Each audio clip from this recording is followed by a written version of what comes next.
መጀመሪያ ምስጋና ነው የሚቀድመው ምን ጊዜም ለምንም ነገር ቢያመንም ባያመንም ቢርበንም ብንጠግብም ብናገኝም ብናጣም ጽድቅ ብንሰራ ማጥያት ብንሰራም የመጀመሪያው ትልቁ ነገር ምንድነው? ምስጋና ነው። ቀጥሎ ሁለተኛው ምንድነው? ስርየት መለመን ነው። ይቅርታ ነው። እችን እንማር። ሁል ጊዜ ቢሆን ጸሎት ስናደርግ ይሄን አድርግልኝ ይሄን አይደለም። መጀመሪያ እግዚአብሔር ይቅር ካላለ እዚያ ቦታ ትደርስማ። መጀመሪያ ስለፈጠረ ምስጋና ይቀድማል። ፈጣሪነቱን ማመን እኮ ነው። መጀመሪያ ማመስገን ማለት አምላክነቱን ማመን ነው። ምስጋና እንደሚገባ ማለት ቀጥሎ ደግሞ ምንድነው የሚመጣ? ስርየት ነው። ስለ ኃጢአቱ ሰው ይቅርታ ሳይጠይቅ ይሄን ስጠኝ ያን ስጠኝ አይደለም። ይቅር በለኝ እግዚአብሔር ምሕረት የሚለመን በእንባ ነው። ዛሬ ውለን አይደል? አልባልንም እንዴ?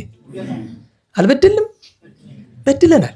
አሁን ማታ ማረን ሳንለው እንዴት እንተኛለን? ጧት ስንነሳ ሌሊቱን እኮ ተኝተን ስላደርን እኮ ጤነኞች አይደለንም። አእምሯችን አያርፍም እኮ። ቀን ያየውን ሁሉ ደግሞ ሲደግምልን ያድራል። ለዚህ አይደል ሁሉ ጊዜ አልነገርኳችሁም? የዋለ ያደረ ኃጢአቴን ይቅር በለኝ አታውልብኝ። አንደኛ ይቅር በለኝ የዋለ ያደረ ኃጢአት፣ ሁለተኛ አታውልብኝ፣ ያን ኃጢአቱን አታውልብኝ።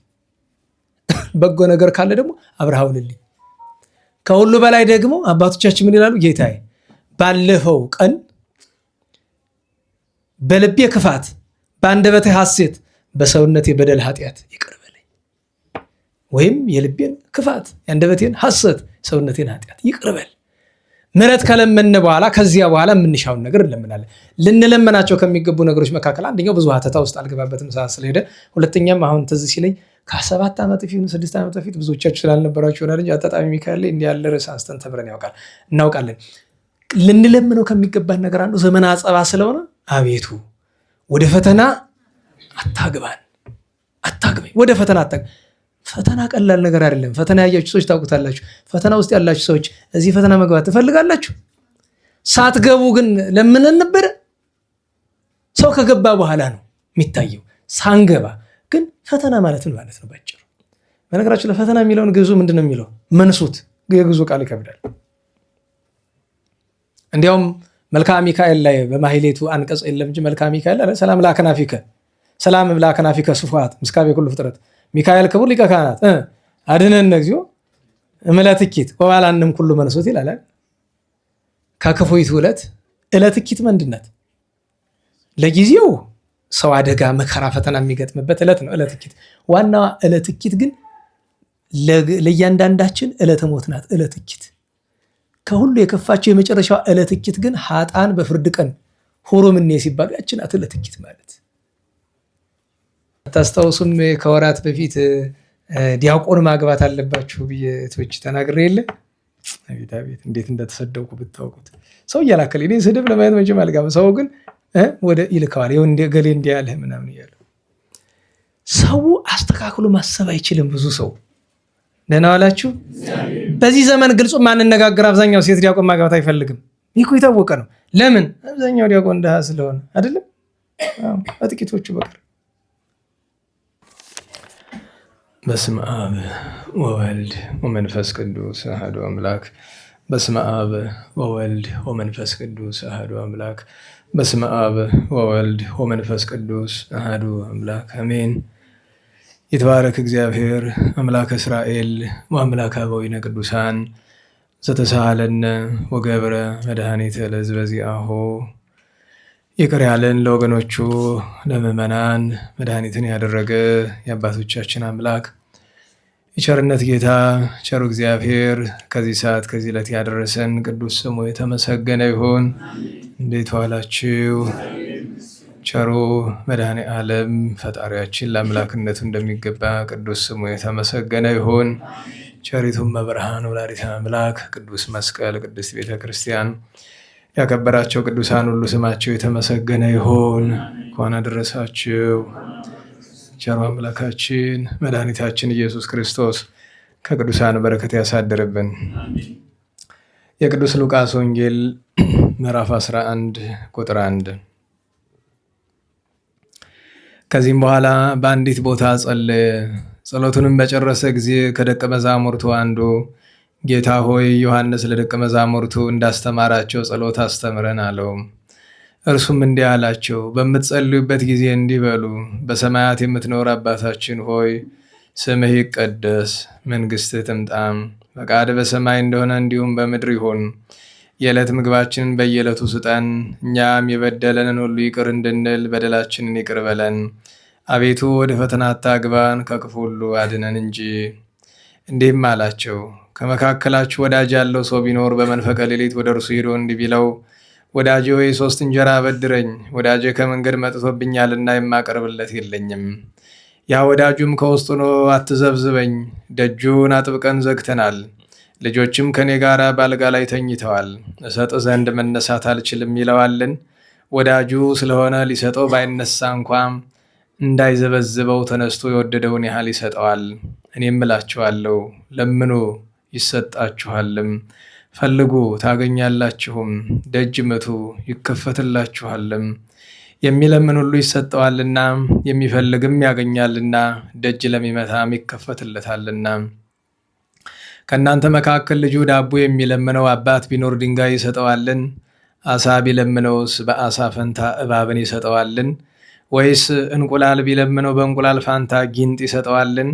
እናንተ ክፉዎች ስትሆኑ ለልጆቻችሁ መልካም ስጦታን መስጠት የምታውቁ ከሆነ የሰማይ አባታችሁማ ለሚለምኑት መልካሙን ሀብተ መንፈስ ቅዱስ እንዴት አብዝቶ ይሰጣቸው ይሆን? ስለ ቅዱስ ቃሉ ቸሩ እግዚአብሔር የተመሰገነ ይሁን። የተመሰገነ ይሁን። ዛሬ ስለ አቡነ ዘበሰማያት ከመካከል ኃይለ ቃል አንስተን ጥቂት ትምህርት እንወስዳለን። የቅዱሳንን ነገር እንነጋገራለን። ብዙ ጊዜ ከማዝንባቸው ነገሮች መካከል ትልቁ አንዳንድ ኃይለ ቃላትን ከመለመዳችን የተነሳ ምን ማለት እንደሆነ እንኳ ሳንረዳው ዋጋ ሳናገኝበት እንቀራለን። መድኃኒታችን ኢየሱስ ክርስቶስ በወንጌል እንደተጻፈ ደቀ መዛሙርቱ ጸሎት እንዲያስተምራቸው ሲጠይቁት ነቢያት የተናገሯቸው ብዙ ጸዋትው እያሉ በተለይ የዳዊት መዝሙር፣ የሙሴ፣ የሌሎችም ቅዱሳን ነቢያት ጸሎት እያለ እርሱ ግን በዚያ ፈንታ ዛሬ ሁላችን በየቀኑ የምናደርሰውን በወንጌል የተጻፈውን አቡነ ዘበሰማያትን አስተማራቸው። አባቶቻችን ምነዋ የዳዊትን መዝሙር ጸልዩ የነቢያትን መኃልየ አድርሱ አይላቸው ምን ቢሉ ጌታችን እየነገራቸው ያለው በውስጡ ብዙ ትምህርት ያለው ኃይለ ቃል ሆኖ የጸሎት ማህተም ነው። አቡነ ዘበሰማያትን ጸልዩ ማለቱ ሌሎች ጸሎቶችን ዘወትር ሲያደርስ ያዩታል። ምክንያቱም ገና ምዕራፉ ሲጀምር ከዚህ በኋላ በአንዲት ቦታ ጸለየ። ጸሎቱን በጨረሰ ጊዜ ከደቀ መዛሙርቱ አንዱ ጌታ ሆይ ዮሐንስ ለደቀ መዛሙርቱ እንዳስተማራቸው ጸሎት አስተምረን ብለው አሉት። በዚህ ምክንያት ጌታችን ዘወትር ያስተማራቸው የዳዊትን መዝሙር የመሰለ ጸሎት እያለ ማህተም የሚሆን የጸሎት መዝጊያ የሚሆን ከጸሎቶች ሁሉ የሚበልጥ ጸሎትን አስተማራቸው። ይኸውም አቡነ ዘበሰማያት ይባላል። ነገር ግን አቡነ ዘበሰማያት ደግሞ ክንፍ ያበቀሉ አባቶች አሉ። አቡነ ዘበሰማያት ደግሞ በደመና ላይ የሚቀመጡ አሉ። አቡነ ዘበሰማያት ደግሞ እንደ አይነ ጥቅሻ ከአንዱ ሀገር ወደ አንዱ ሀገር በብርሃን ፍጥነት የሚሄዱ አሉ። አቡነ ዘበሰማያት ደግሞ አጋንንትን የሚያስወጡ አሉ። አቡነ ዘበሰማያት ደግሞ ዝናም የሚያዘንሙ አሉ። እኛ ግን አቡነ ዘበሰማያት ደግመን ለኃጢአታችን ስርየት እንኳን ማግኘት አልቻልንም። ለምን? መሰረታዊ ጥያቄው እሱ ነው። የትምህርታችን ርዕስ ታባነ እግዚኦ ውስተ መንሱት ነው። አቤቱ ወደ ፈተና አታግባን ነው። የፈተና ዘመን ስለሆነ በአጠቃላዩ ግን ለምንድን ነው በጸሎት ላይ ሰነፍ የሆን ነው? ለምንድን ነው ጸሎታችን ቅድመ እግዚአብሔር አልደርስ ያለው? የዚህን ምክንያት ጥቂት ለመነጋገር ያክል ነው። እንግዲህ ዛሬ አባቶቻችን ብዙ ቅዱሳን በዓላቸው ተከብሯል። የመጀመሪያው በእድሜ ጥቂት በገድል ከፍተኛ ገድል ካደረጉ ቅዱሳን መካከል በጣም ተጠቃሽ እነ ቅዱስ ቂርቆስ እና አባ አብዶም እና እንደ ቅዱስ የስድሮስ አሉ። ከነዚህ መካከል በሁለተኛው ስሙን የጠራሁት አባታችን አባ ኖብ ዛሬ ረፍቱ ነው። በኢትዮጵያ ኦርቶዶክስ ተዋሕዶ ቤተክርስቲያን ሰፊ ገድል ከተጻፈላቸው ቅዱሳን አንዱ አባ ኖብ ነው። አባ ኖብ ግብፃዊ ነው። ገና በ12 ዓመቱ ወላጆቹ አባቱ መቃራ እናቱ ማርያም ይባላሉ ልጅ አጥተው እግዚአብሔርን ለምነው የወለዱት ነው። በሕግ በስርዓት አሳድገውት በልጅነቱ ብዙ ሀብት ትተውለት ሞተ። ብዙ ጊዜ አይታችሁ ከሆነ ጸሎት ሲጸለይ ካህናት ወይ ሊቃውንት ይሆናሉ። ድምፃቸው በሚሰማ ከሆነ አቡነ ሰማያት ሲደግሙ ተመልከቷቸው። አብዛኞቹ አንዲት አንቀጽ ላይ ሲደርሱ 3 ጊዜ ይመላልሷታል። ምን የምትል ናት? ሲሳየነ ዘለለ ዕለትን ሀበነ ነው የምትሉ ማለት ነው። አይነቀፍም። ግን የኛ መምህራን እንደሱ አያደርጉም። በጣም ወደ መንፈሳዊነቱ የተጠጉት ከመላለሱ ሁሉንም መመላለስ ነው። የበለጠ መምረጥ ካለብን ለምስጋና አንቀጽ ይትቀደስ ስምከን፣ ለልመና አንቀጽ ህድግ ለነን፣ ለስሬት አንቀጽ ለልመና አንቀጽ ይታበአንን ነው መመላለስ። ሰው ከእግዚአብሔር ለኃጢአቱ ስሬትን ሳይሻ አስቀድሞ ስለሆዱ መሻት በጣም ከባድ ነው። በነገራችሁ ላይ ጌታችን አንድ ነገር ነግሩናል። ፀሐይ ሳትወጣ ቀርታ ታውቃለች? ንገሩኝ። በጸሎታችን ነው። እግዚአብሔር ለጻድቃን ብቻ ነው ፀሐይን የሚያወጣ አይደለም። በነገራችሁ ላይ ፍጥረቱን ሁሉ የሚመግብ እግዚአብሔር ስለለመን ነው አይደለም የሚመግበን። መጀመሪያ ደረጃ ለምን? ባህሪው ምንድን ነው? በባህሪው እግዚአብሔር ምንድን ነው? መጋቢ ነው። ማወቅ አለባቸው።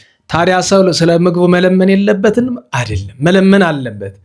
መለመን እንዲገባማ ራሱ ነገረን እኮ ሲሳየነ ብሎ። በእርግጥ ሲሳየነ ሲል ምስጢሩ ወይም የዕለት እንጀራ ወይም የዕለት ምግብ ስጠን ብሎ ሲል ስለሚታየው እንጀራ ሳይሆን በምስጢሩ ሌላ ነው። እንጀራ የተባለ ቃለ እግዚአብሔር፣ እንጀራ የተባለ በጎ ስራ፣ ከምንም በላይ እንጀራ የተባለ የህይወት እንጀራ ነኝ ስላለ መድኃኒታችን እንጀራ የተባለ ቅዱስ ሥጋው ክቡር ደሙ ነው። ምክንያቱም ብዙ ሰው ሲሳየነ ዘለለ ዕለትን የሚለውን የምንደጋግመው ለዚያኛው አይደለም፣ ለቃለ እግዚአብሔሩ ለሥጋው ደሙ ለዘላለም ሕይወት ሳይሆን ለሆዱ ነው። በዚህ ምክንያት ሰው መልካ ኤዶም ሲደግም ብዙ ጊዜ የሚያተኮርባት የመልካ ኤዶም አንቀጽ አለች አይደል? እንዴት ዋላችሁ? መልካ ኤዶም ማንሻው ምንድን ነው? ለዝክረ ስምኪ በአማህ ነው አይደለም? ቀጥሎ ምንድን ነው? ሐሊብ ነው አይደለም? ከዚያ ቀጥሎ ምንድን ነው? ዘመንክር ጣዕሙ ነው። ከዚያ ቀጥሎስ ልብኪ የዋህ አይደለም? ዘያምር ተበክሎ። ከዚያ በኋላስ የተደግን ያቂበ ኩሎ መዓልተ ወሌሊተ። እስኪ ግፉበት እሱን አበወርኩፍና ወሀበሀደርኩ ቤተ ማርያም ድንግል። እሺ ቀጥሎ በልብስ ወሲሳይ ኢታሬኒ ንድየተ እስመ ቁረራ ያበረስ ጸሎት። እና ይሄ ምን ይላሉ? ቅዱሳን ሲበርዳቸው ጸሎት ይረሳሉ። እንዴት ዋላችሁ? ቅዱሳን ሲርባቸው ጸሎት ይረሳሉ፣ ሲበርዳቸው ጸሎት ይረሳሉ። መች ትዝ ይላቸዋል? ለእኛ ለደካሞቹ የተደረሰ ይመስለኛል። ለምን? የእንታ ሊቀ ሊቃውንት ይላሉ አይደለም? የራበውን ሰው አትስበከው። በጣም ትልቅ ኃይለ ቃል ነው። የራበውን ሰው አትስበከው፣ አይሰማም። መጀመሪያ ረሃቡን አስታግስለት። ለምን? ወደ ሆዳችን የምናተኩር ሰዎች ስለሆን ሲርበን ምንም ነገር ለመስራት እንቸገራለን። እና ሲሳየነ ዘለለ ዕለትን ሀበነ ዮምን መመላለስ ጥሩ ነው። የበለጠው ግን ህድግ ለነ አበሳነ ወጌጋይነ፣ እሷን ነው መመላለስ። በደላችን ይቅር በለን። ከዚያ ቀጥሎ ይታበአነ እግዚኦ ውስተ መንሱት፣ አቤቱ ወደ ፈተና አታግባን ነው። እና ይህንን ነገር ለምን አመጣኸው ብላችሁ ብትሉ አባታችን አባ ኖብን አሳድገውት ወላጅ ለልጅ በዚህ ዘመን ሰው ምን ይላል? አንዳንድ ጊዜ ሲያገኘችሁ ድሃ እንደሆናችሁ ሲያውቅ ምንድን ነው የሚል? በተለይ ቤተሰብ ልጆች ያሏችሁ ከሆናችሁ እንዲህ አንተ ለራስህ ባታስብ ለልጆች አታስብም? ነገ ምን ቅርስ ትተህላቸው ልታርፍ ነው? ፋሲል ግንብ አለላቸው፣ ደብረ ብርሃን አለ። ለቅርስ ከሆነ ደህና ዋላችሁ። ቅርስ አይደለም በቃ እሱ አለላቸው። ሌላውን ነው ሰርቶ ይብላ። አባት ለልጁ ለምን ገንዘብ ይተውለታል? አባት ለልጁ እናት ለልጇ መተው ያለባቸው 3 ነገር ነው። እናዋላችሁ። አንደኛ ሃይማኖት እምነትና ምግባር ነው ማውረስ ያለባቸው፣ ገንዘብ አይደለም። አንደኛ እምነትና ምግባር። ሁለተኛ ማውረስ ያለባቸው ምንድን ነው? መልካም ጠባይ ነው፣ ሰው መውደድ ማለት ነው። ሶስተኛ የሥራ ባህል ነው፣ ሰርቶ የመኖር ፍላጎትን ነው።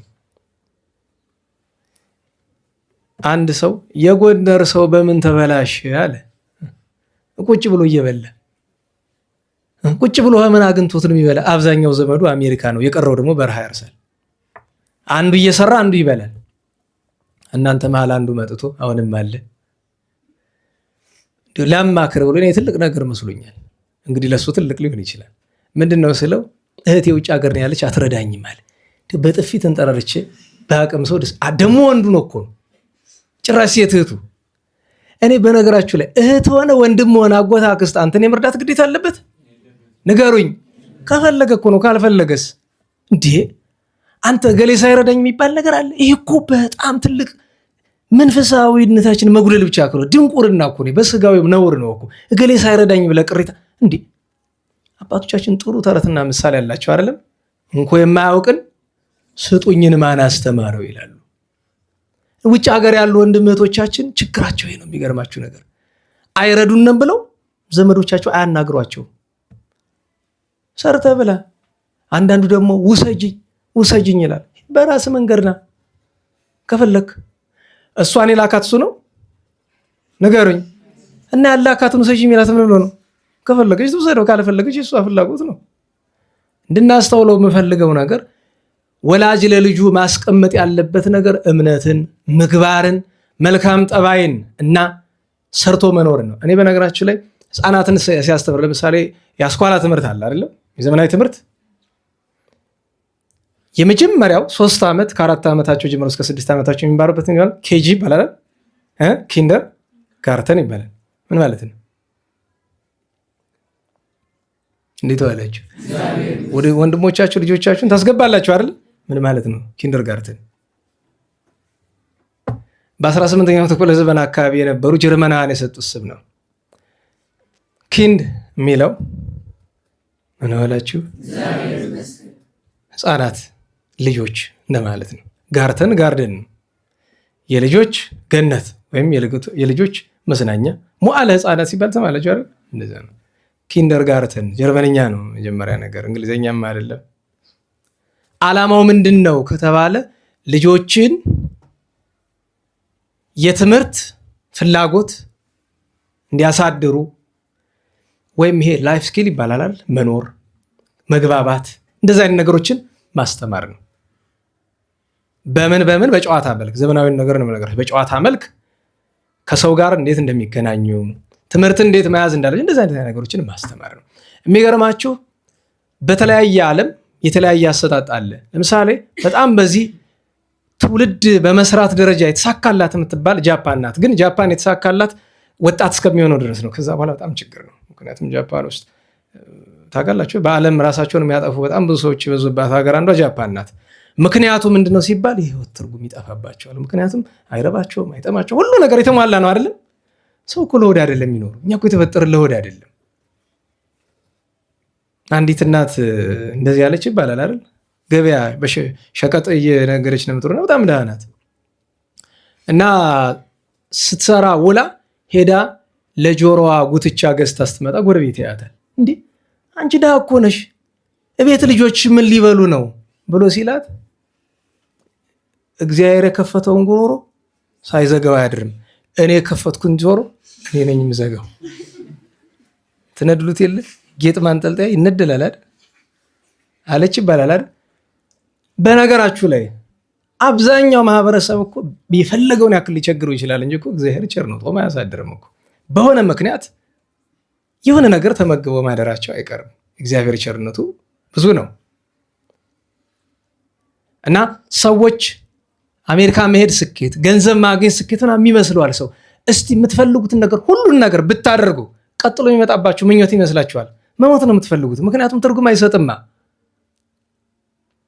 ሀብታሞች ስታዩዋቸው በመብላት በመጣት አልኮል አይደለም የሚደሰቱ። ለምን? ስለማያጡት ሰው ባለው ነገር እኮ መደሰት አይችልም። ሰነፍ ነን። እና እዛ ሀገር ላይ ግን ለጥሩ ተሞክሮ የሚሆን ህፃናትን ሲያሳድጉ የሚያደርጉት ነገር ይገርመኛል። ምናልባትም እዚህ ከትምህርት ስራ ጋር የተያዘ ስራ የምትሰሩ ካላችሁ እወቁበት። ጃፓን ውስጥ በሶስቱም የመዋለ ህፃናት ደረጃም ሆነ እስከ 4ኛ ክፍል ድረስ ተማሪዎች የሚማሯቸው ነገሮች 3 ናቸው። ዘመናዊ እውቀት ነገርም ይሰጧቸዋል። ግን እዛ ውስጥ የተከለከለ ነገር ፈተና አይፈትኗቸውም። ይህ ግሬድ የሚባል ነገር ውጤት ከ100 አመጣል ከ10 አመጣል የሚባል ነገር የለም። ምክንያቱም ህፃናትን የሚገላቸው እሱ ነው። የኛ የኢትዮጵያ ስነ ትምህርት በሙሉ የተበላሸበት ምክንያት እሱ ነው። አንድን ተማሪ ጎበዝ የምንለው ከ199 100 ስላመጣ ነው አይደለም። እሱ እኮ ጉብዝና አይደለም፣ የቁጥር ጉዳይ ነው። ለዛ ነው አብዛኛው ሰቃይ ተማሪ ብላችሁት ቁም ነገር ያለው ነገር መስራት አይችልም። ሰቃይ ነው ግን ቁም ነገር ያለው ነገር መስራት አይችልም። ቢበዛ አብዛኛው የኛ ሰቃይ ሙያው ምንድን ነው? እዛው ትምህርት ቤት እዛው ሌክቸር መሆን ነው። እዛች የለቀማትን ነገር ለመድፋት ማለት ነው። ነገር የለም።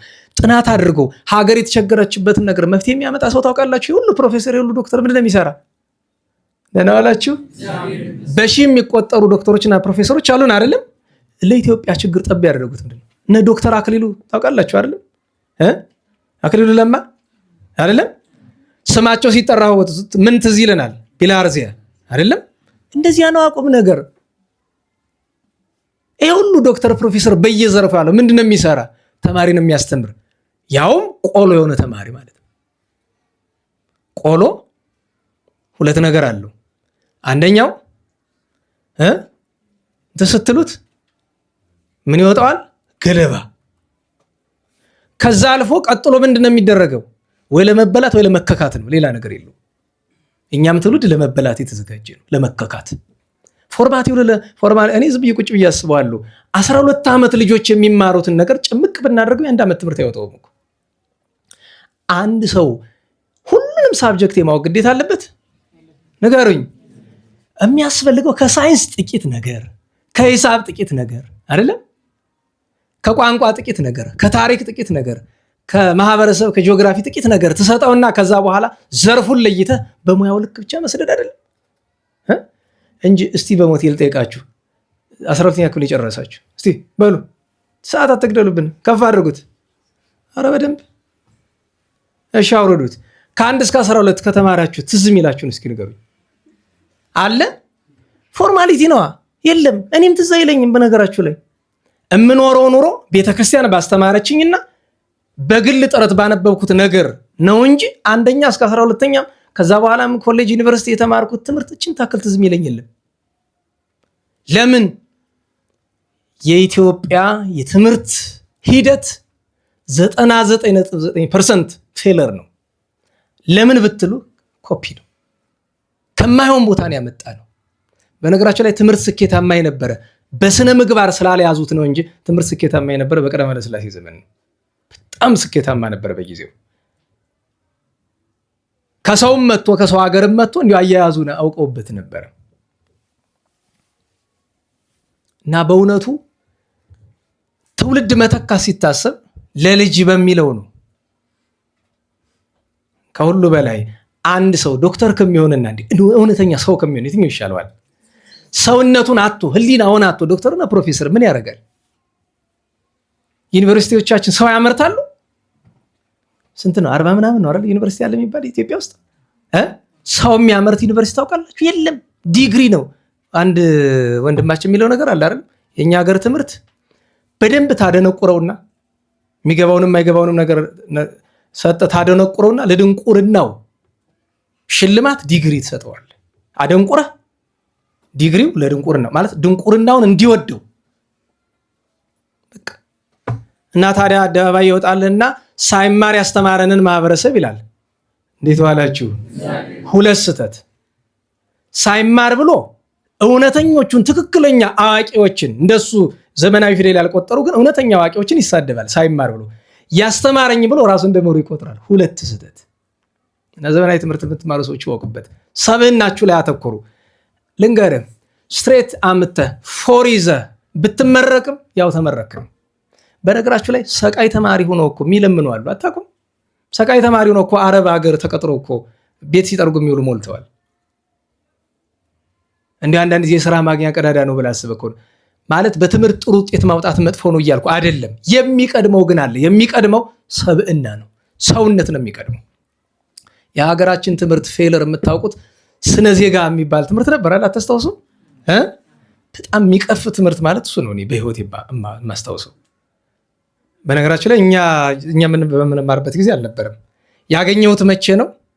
እኛ ኮሌጅ የገባነ ጊዜ ነው የመጣ። ከዛ በኋላም ደግሞ አስተማሪ በማስተምርበት ጊዜም ነበረ እና ለስነ ዜጋ ትምህርት የሚመረጡ ሰዎች መጀመሪያ ስልጠና ይሰጣቸዋል። የምን ስልጠና? የካድሬነት ስልጠና።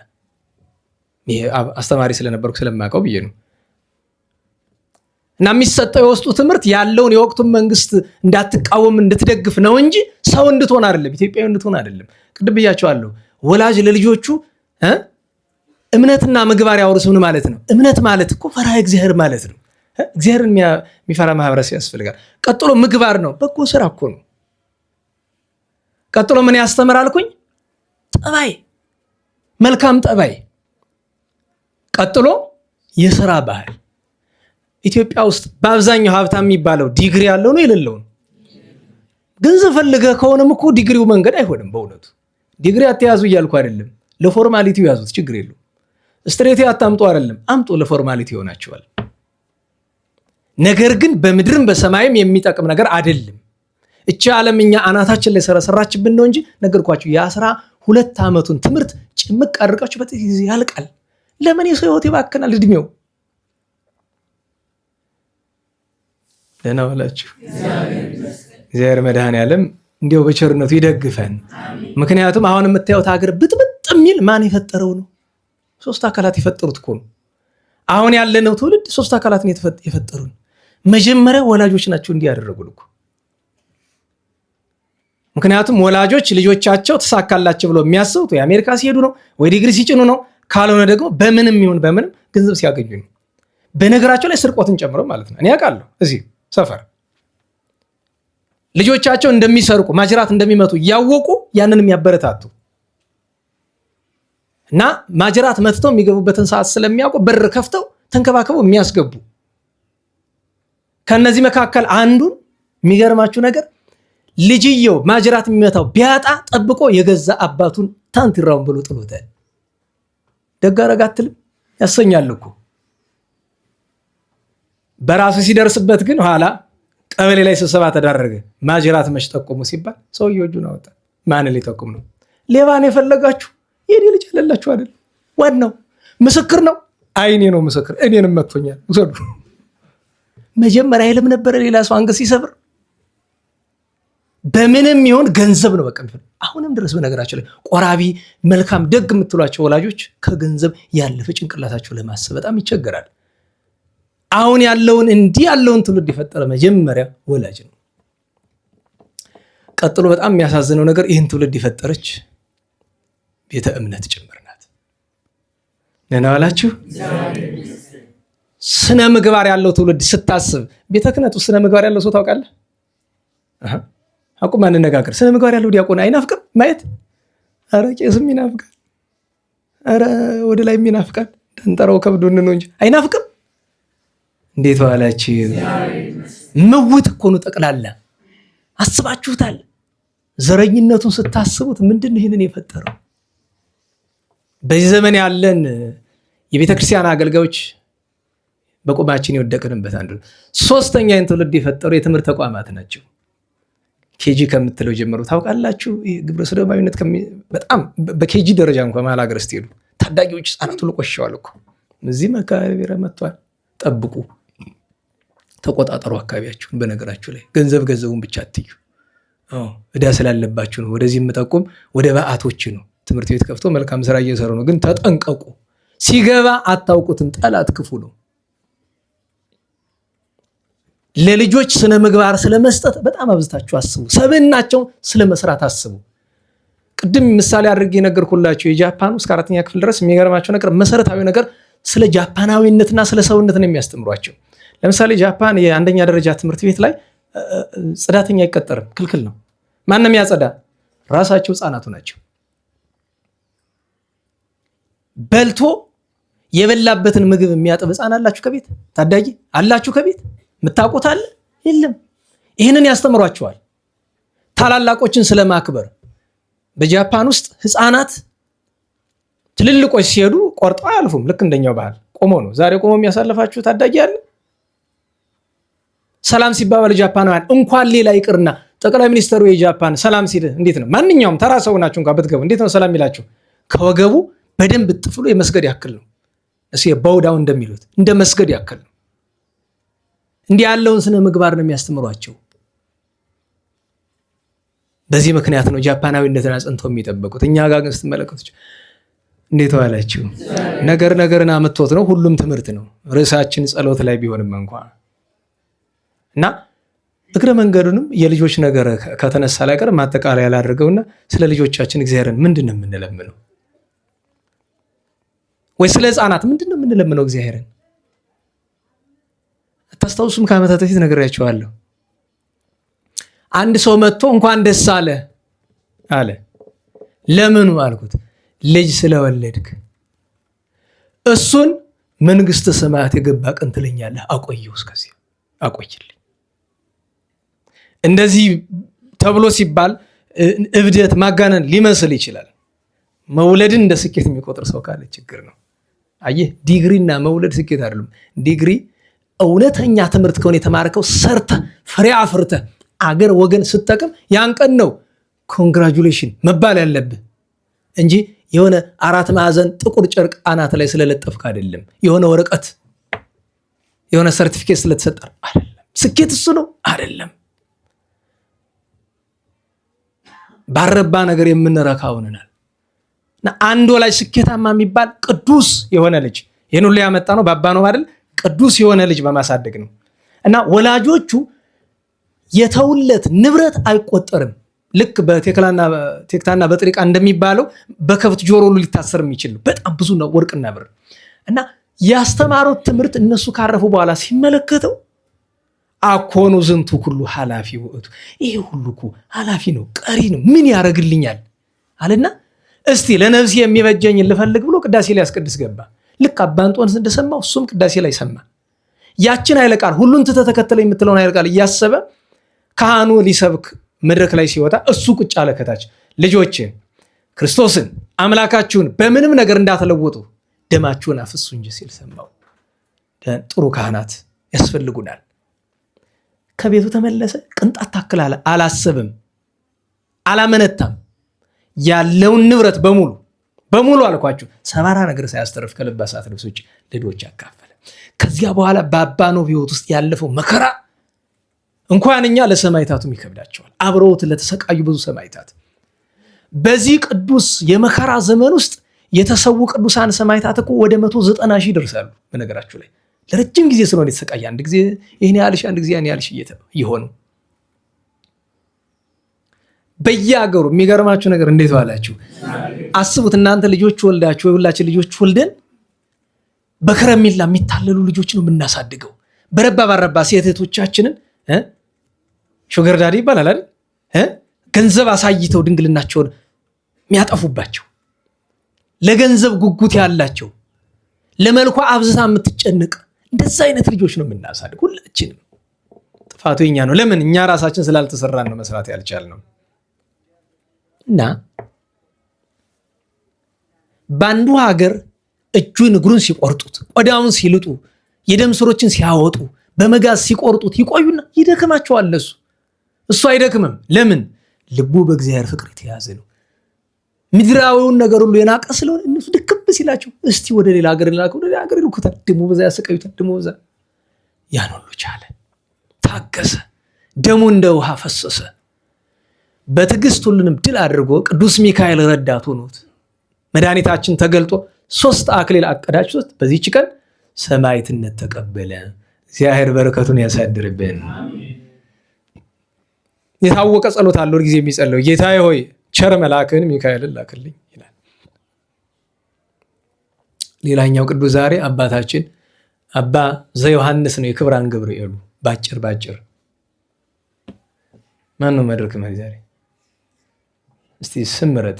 ማንኛው ይሻላል? ጽራግ ማሰሬ፣ ቄስ አፄ፣ አቃቤ ሰዓት ማንኛው ይሻላል? ቄሳጼ አላወክበትም። ስራ መድረክ መሪ ስራው ምንድን ነው? አቃቤ ሰዓትነት ነው አይደለም? አዎ አቃቤ ሰዓትነት ነው። 15 ደቂቃ ሲቀር አስታውሰ የሌለ ነበር። ኦልሬዲ ቀርቷል። አሁን ደርሷል። ጎንደር ውስጥ በዚህ እግረ መንገዴን ከመጣ ልንገራችሁ፣ ስራዬ ብዬ መናገር ልረሳው ስለምችል ጎንደር ውስጥ 44 አድባራት አሉ አይደል? ዋኖቹ የሚታወቁት ከ44ቱ አድባራት መካከል አብዛኞቹ 20 ምናምን የሚሆኑት የአለቃው ስም አለቃ ነው። መጋቤ ምናምን መላከ ምናምን የሚባል ነገር አልነበረም። አለቃ ነው። ለምሳሌ አብዬ ጊዜ የአለቃው ስም ምንድን ነው? አለቃ ነው። የተወሰኑ አድባራት ግን ለየት ያላላቸው። ለምሳሌ የፊት ሚካኤል አለቃው ትክክለኛ ስም ማን ነው? ሊቀ ዲያቆን ነው። ያቦም የገብረ መንፈስ ቅዱስ ሊቀ ዲያቆን ነው። ለየት ያለ እንግዲህ ሁለቱ ለየት ያሉ ናቸው። መጀመሪያ የወጣላቸው እነሱ ስለሆኑ ማለት ሊቀ ዲያቆን። ከዛ በኋላ ለምሳሌ ቄሳጼ የሚባል አለቃ ጎንደር ውስጥ የማን ነው? ቄሳጼ የአደባባይ ተክለ ሃይማኖት። ጽራግ ማሰሬ የማን ነው? የትኛው አለቃ ነው? ጎበዝ እስቲ ነህ። ጽራግ ማሰሬ ጎንደር ውስጥ የትኛው ነው? ርዕሰ አድባራት። አረ ነግሬያችኋለሁ። አደባባይ ኢየሱስ። እሺ መላከ ፀሐይ መጀመሪያ ሩፋኤል ነበረ፣ ኋላ ቁስቋም። እሺ መላከ ብርሃናት ይሄ ጥንቴ ነው። በቃ አድባራቱ ሲታነጹ ጀምሮ ነገስታቱ የሰጡት ስም ነው። መላከ ብርሃናት አራት ፍሩ ደብረ ብርሃን ስላሴ። እሺ ጸባቴ ጸባቴ አዘዞ ተክለ ሃይማኖት። ኧረ በሞት የያዙ እንጂ። እሺ መላከ ገነት ጥንት አስቶ የወጣ ስም ነው። መላከ ገነት አጣጣሚ። እነዚህን የመሰሉ አድባራት ናቸው እንጂ ሌላው በሙሉ ስሙ አለቃ ነው በአብዛኛው። አቃቤ ሰዓት የትኛው ደብር አለቃ ስም ነው? በእርግጥ እንደ ሀገር ጽራግ ማሰሬ፣ ጸሐፌ ላህም እና አቃቤ ሰዓት እንደ ሀገርም ማዕረግ አላቸው። ለጎንደር ግን አለቅነትም አላቸው። አቃቤ ሰዓት የሚለው ማዕረግ ከጎንደር አለቆች የማን ነው? በሉ እንጂ በ200 ሚሊዮን ብር እየተሰራ ያለ ቤተክርስቲያን በሉ። ደብረ ምጥማቅ አቃቤ ሰዓት ነው ማዕረጉ። የመጀመሪያው አለቃ አቃቤ ሰዓት ከብቴ ናቸው። ያዙ ታሪካት ነው። የባታ አለቃ ስም ማን ነው? አለቃ ነው። የመጀመሪያው አለቃ ማን ናቸው? አምጣ። አለቃ ዘፈሩ። ያዝ ባቶች አጥኑ። ታሪክማ ጎበዝ መሆን አለባቸው። አለቃ ዘፈሩ እነ ሊቀ አጽቅቦ ደብሩን ያሰሩት በመናኔ መንግስት ተክለ ሃይማኖት ዘመን። እግዚአብሔር አባቶቻችን ነፍስ ይማር፣ በረከታቸውን ያሳድርብን። አባታችን አቡነ ዘዮሐንስም ወላጆቻቸው ዘካርያስ አባታቸው ነው፣ መስፍን ነው። እናታቸው ሶፊያ ትባላለች። ልጅ አጥተው ይኖሩ ነበረ። የሚገርመው በወቅቱ መርሃ ቤቴ የሚባል ሸዋ የመርሃ ቤቴ ዋናው አገረ ገዢ ጎዶልያ ይባላል። ጎዶልያ 500 ሚስት ነበሩ። ቆንጆ ሴት አለች ከተባለ አምጣት ነው። የገሌ ሚስት ናት ምናምን አይሰራ አምጣ ነው። ማን የቀረች በዚህ ሀገር? ሶፊያ ናት። ለምን? ባሏን ይፈራዋል። ዘካርያስ አይለኛ ነው። በሌላው ደግ ነው። ግን ምንድነው የሚል መጽሐፍ? ንጉሥ በመንግስቱ፣ እግዚአብሔር በመለኮቱ፣ ባላገር በርስቱ፣ ጎልማሳ በሚስቱ ነው። በዛ ከመጣብህ በሃይማኖትና በሚስት በሌላ ነገር ሲመጣ ያው ድርድር የለም እና ይፈራዋል። ኋላ አላስችል ስላለው ምን አደረገ? ወደ ሀገር አረሚ ወዳልተጠመቁት ሀገር ሂድና አስገብርሃቸውና ብሎ ላከው። ግን አስቀድሞ ወደ እነሱ መልእክት ልካለ። የጎዶልያ እገሌ የሚባል የኔን የጦር መሪ ልክ የለውኝ፣ እናንተ ያላችሁበትን ቦታ ከሩቅ አስመስዬ ነግሬዋለሁ፣ ከመንገድ ላይ በደፈጣ ጠብቃችሁ ግደሉልኝ፣ የእናንተን ግብር አልፈልግም ብሎ አስቀድሞ ነግሯቸዋል። የሚገርመው ግን ያቺ ሴት ነገሩ ገብቷታል። ቅዱስ ሶፊያ የአቡነ ዘዮሐንስ እናት፣ የዛን ጊዜ አልተወለዱም ገና። ገብታ ቅዱስ ገብርኤልን በጣም ተወዳለች። ገብርኤል ሆይ ባሌን ጠብቅ፣ ከሁሉ ነገር እሷ ትጸልያለች። የሚገርመው ሄዶ እነሱ በደፈጣ አይደለም የጠበቁት፣ ፊት ለፊት ነው የጠበቁት። አገኛቸው፣ ተነጋገሩ። ለምን እንጣላለን? የአንድ ሀገር ሰዎች እኮ ነን፣ በፍቅር እንኑር፣ የሚገባውን ግብር አስገቡ እናንተ በቃ ብሎ ተስማምቶ ተመለሱ። ግን ያ ሁሉ ከመሆኑ በፊት እሱ እንደሄደ አምጡልኝ ብሎ አለ። አመጥቶ ፈቃዱን ሊፈጽም ሲሞክር ገብርኤል ሆይ ረድኤት ወዴት ነው ስትል ራሱ ቅዱስ ገብርኤል ወርዶ ሰውነቱን መታው። የጎዶልያን ተላ በ8ኛው ቀን ሞተ። የሀገር ውስጥ ተሰብስበው ለመስፍንነት ለዋንነት ማንን መረጡ? ዘካርያስን መረጡ። ከዚያ በኋላ ነው ህዳር 13 ቀን ማን ተወለዱ? ዘዮሐንስ። እንግዲህ አስቡት፣ የመርሃ ቤቴ ገዢ ልጅ ናቸው። በስርዓት አሳደጓቸው እስከ ስንት? እስከ 25 ዓመታቸው ድረስ። ሚስት አግባ፣ በቃ አሁን ልጃችን አንተ ብቻ ነህ፣ ሌላ ልጅ የለንም፣ ስለዚህ ዘራችን እንዲቀጥል ሚስት አግባ አሉ። አይ ወላጆቼ፣ እኔ ሚስት ከማግባቴ ፊት ቤተ እግዚአብሔር ሄጄ መጸለይ ይፈልጋለሁ፣ ከዚያ በኋላ እንነጋገራለን አላቸው። ቤተ እግዚአብሔር ሄደው ጌታ ኢየሱስ ክርስቶስ ሆይ እነዚህ ሽማግሌዎች አርጅተዋል፣ ይበቃቸዋል፣ ውሰዳቸው። ሚስት አግባ አግባ ይሉኛል፣ ውሰድ ንብረትህን። ይመለሱ አርፈዋል። ቀብረው ሀብት ንብረት ነሽ ያን ሁሉ ነገር ተሾም፣ አንተ የደግ የቅዱስ ሰው ልጅ ነህ፣ አንተ ምራናል። የለም ሌላ ሰው ስጡት። ሀብት ንብረቱን በሙሉ ለድሃ መጽውቶ አንድ በረሃ ገባ። እመቤታችን ተገልጣ ሄድ እንጂ ደብረ ሊባኖስ አለ። የዛን ጊዜ አቡነ ተክለ ሃይማኖት ካረፉ በአማካኝ 30-40 ዓመት በኋላ ይሆናል። ሄደ። አቡነ ሕዝቅያስ ነበሩ እዚያ ለ25 ዓመት ቅዱሳን እያነጋገሯቸው የአቡነ ተክለ ሃይማኖትን ክቡር ስጋ እያጠኑ ኖረዋል። ከዚያ ጌታችን ተገልጦ 3 ጊዜ በደመና ኢየሩሳሌም ወስዶ እዚያ እንዲቀድሱ አድርጓቸዋል። ኋላ ግን ትግራይ ሂድና 2 ተግባር አለ አላቸው። የመጀመሪያው ተግባር ስብከት ነው። ትግራይ ሂደው አስተማሩ፣ ዘከሩ፣ ታምራት አደረጉ። ከታምራታቸው አንዱ እንደዚያ ትግራይ ያሉ አንድ ድሃ ሰው አንዲት በሬ ያለችው ሽፍቶች አርደው በሉበት። ናዛ ተቀቅሎ እየፈላ ያለ ያንተን አይደለም አሉት እና አቡነ ዘዮሐንስን ይዳኙኝ አላቸው። እና ሄደው እናንተ ለምንድን ነው የሱን በሬ አርዳችሁ ብላችሁ? ኧረ የሱ አይደለም ይሄኛ ነው። ምን ማረጋገጫ አለ ነው ነገሩ አይደለም። ከዛ ምን አለው? አንተ በሬ ሆይ በጌታችን በኢየሱስ ክርስቶስ አዝሃለሁ ውጣና መስከር አሉት። ከዚያ ተቀቅሎ የተቆራረጠው ተነስቶ ኧረ ንብረቴ ባለቤቴ ይሄኛው ነው፣ በግፍ እነዚህኞቹን አርደው ይጠበሱኛል። ሁለተኛው ስራቸው ምን ነበረ? በሽታ ታመው ብዙ ተኙ። ከዚያ ኢየሩሳሌም ደርሰው ሲመለሱ ኢየሩሳሌሙ ጳጳስ ምን አላቸው? ሂድ ወደ ደራ ወደ ጣና አላቸው። መጥተው እዚያ ቦታ ሲደርሱ ማን ያገኛሉ? የተባረኩ ባልና ሚስት። ማንና ማን የሚባሉ? መስቀል ክብራና ገብርኤል የሚባሉ። በነገራችን ላይ ክብራን ገብርኤል የሚባልበት ምክንያት እሱ ነው። ክብራ የሚስቲቱ ነው። ገብርኤል በእርግጥ በመልአኩ ቅዱስ ገብርኤል ነው፣ ግን የእሷን ባል ስሙ ገብርኤል ነው። በጣም የተባረኩ እና በኋላም አቡነ ዘዮሐንስ እንግድነት ተቀብለው ዛሬ የምናውቃትን ክብራን ገብርኤልን ካሳያቸው በኋላ አቡነ ዘዮሐንስ ቆመው ሲጸልዩ ለረጅም ጊዜ ስለሚቆሙ እግራቸው ይቆስል ነበረ በጣም እና እነ ቅድስት መስቀል ክብራ እየመጡ እያዩቸው ያለቅሱ ነበረ። ኋላ አባታችን አንተ እንደምን መስል ነው ሀብት ንብረታቸው መጽውቶ መጡ። ገብርኤልን አባ ገብርኤል ተብሎ ከሳቸው ጋር ሆነ። መስቀል ክብራን እንጦንስ ኢየሱስ የሚባል መንታ ናቸው። ደሴቶቹ የምታውቋቸው ካላችሁ እንጦንስ ኢየሱስ ሰደዷት። እሷ የሴቶችን መምኔት ሆነች።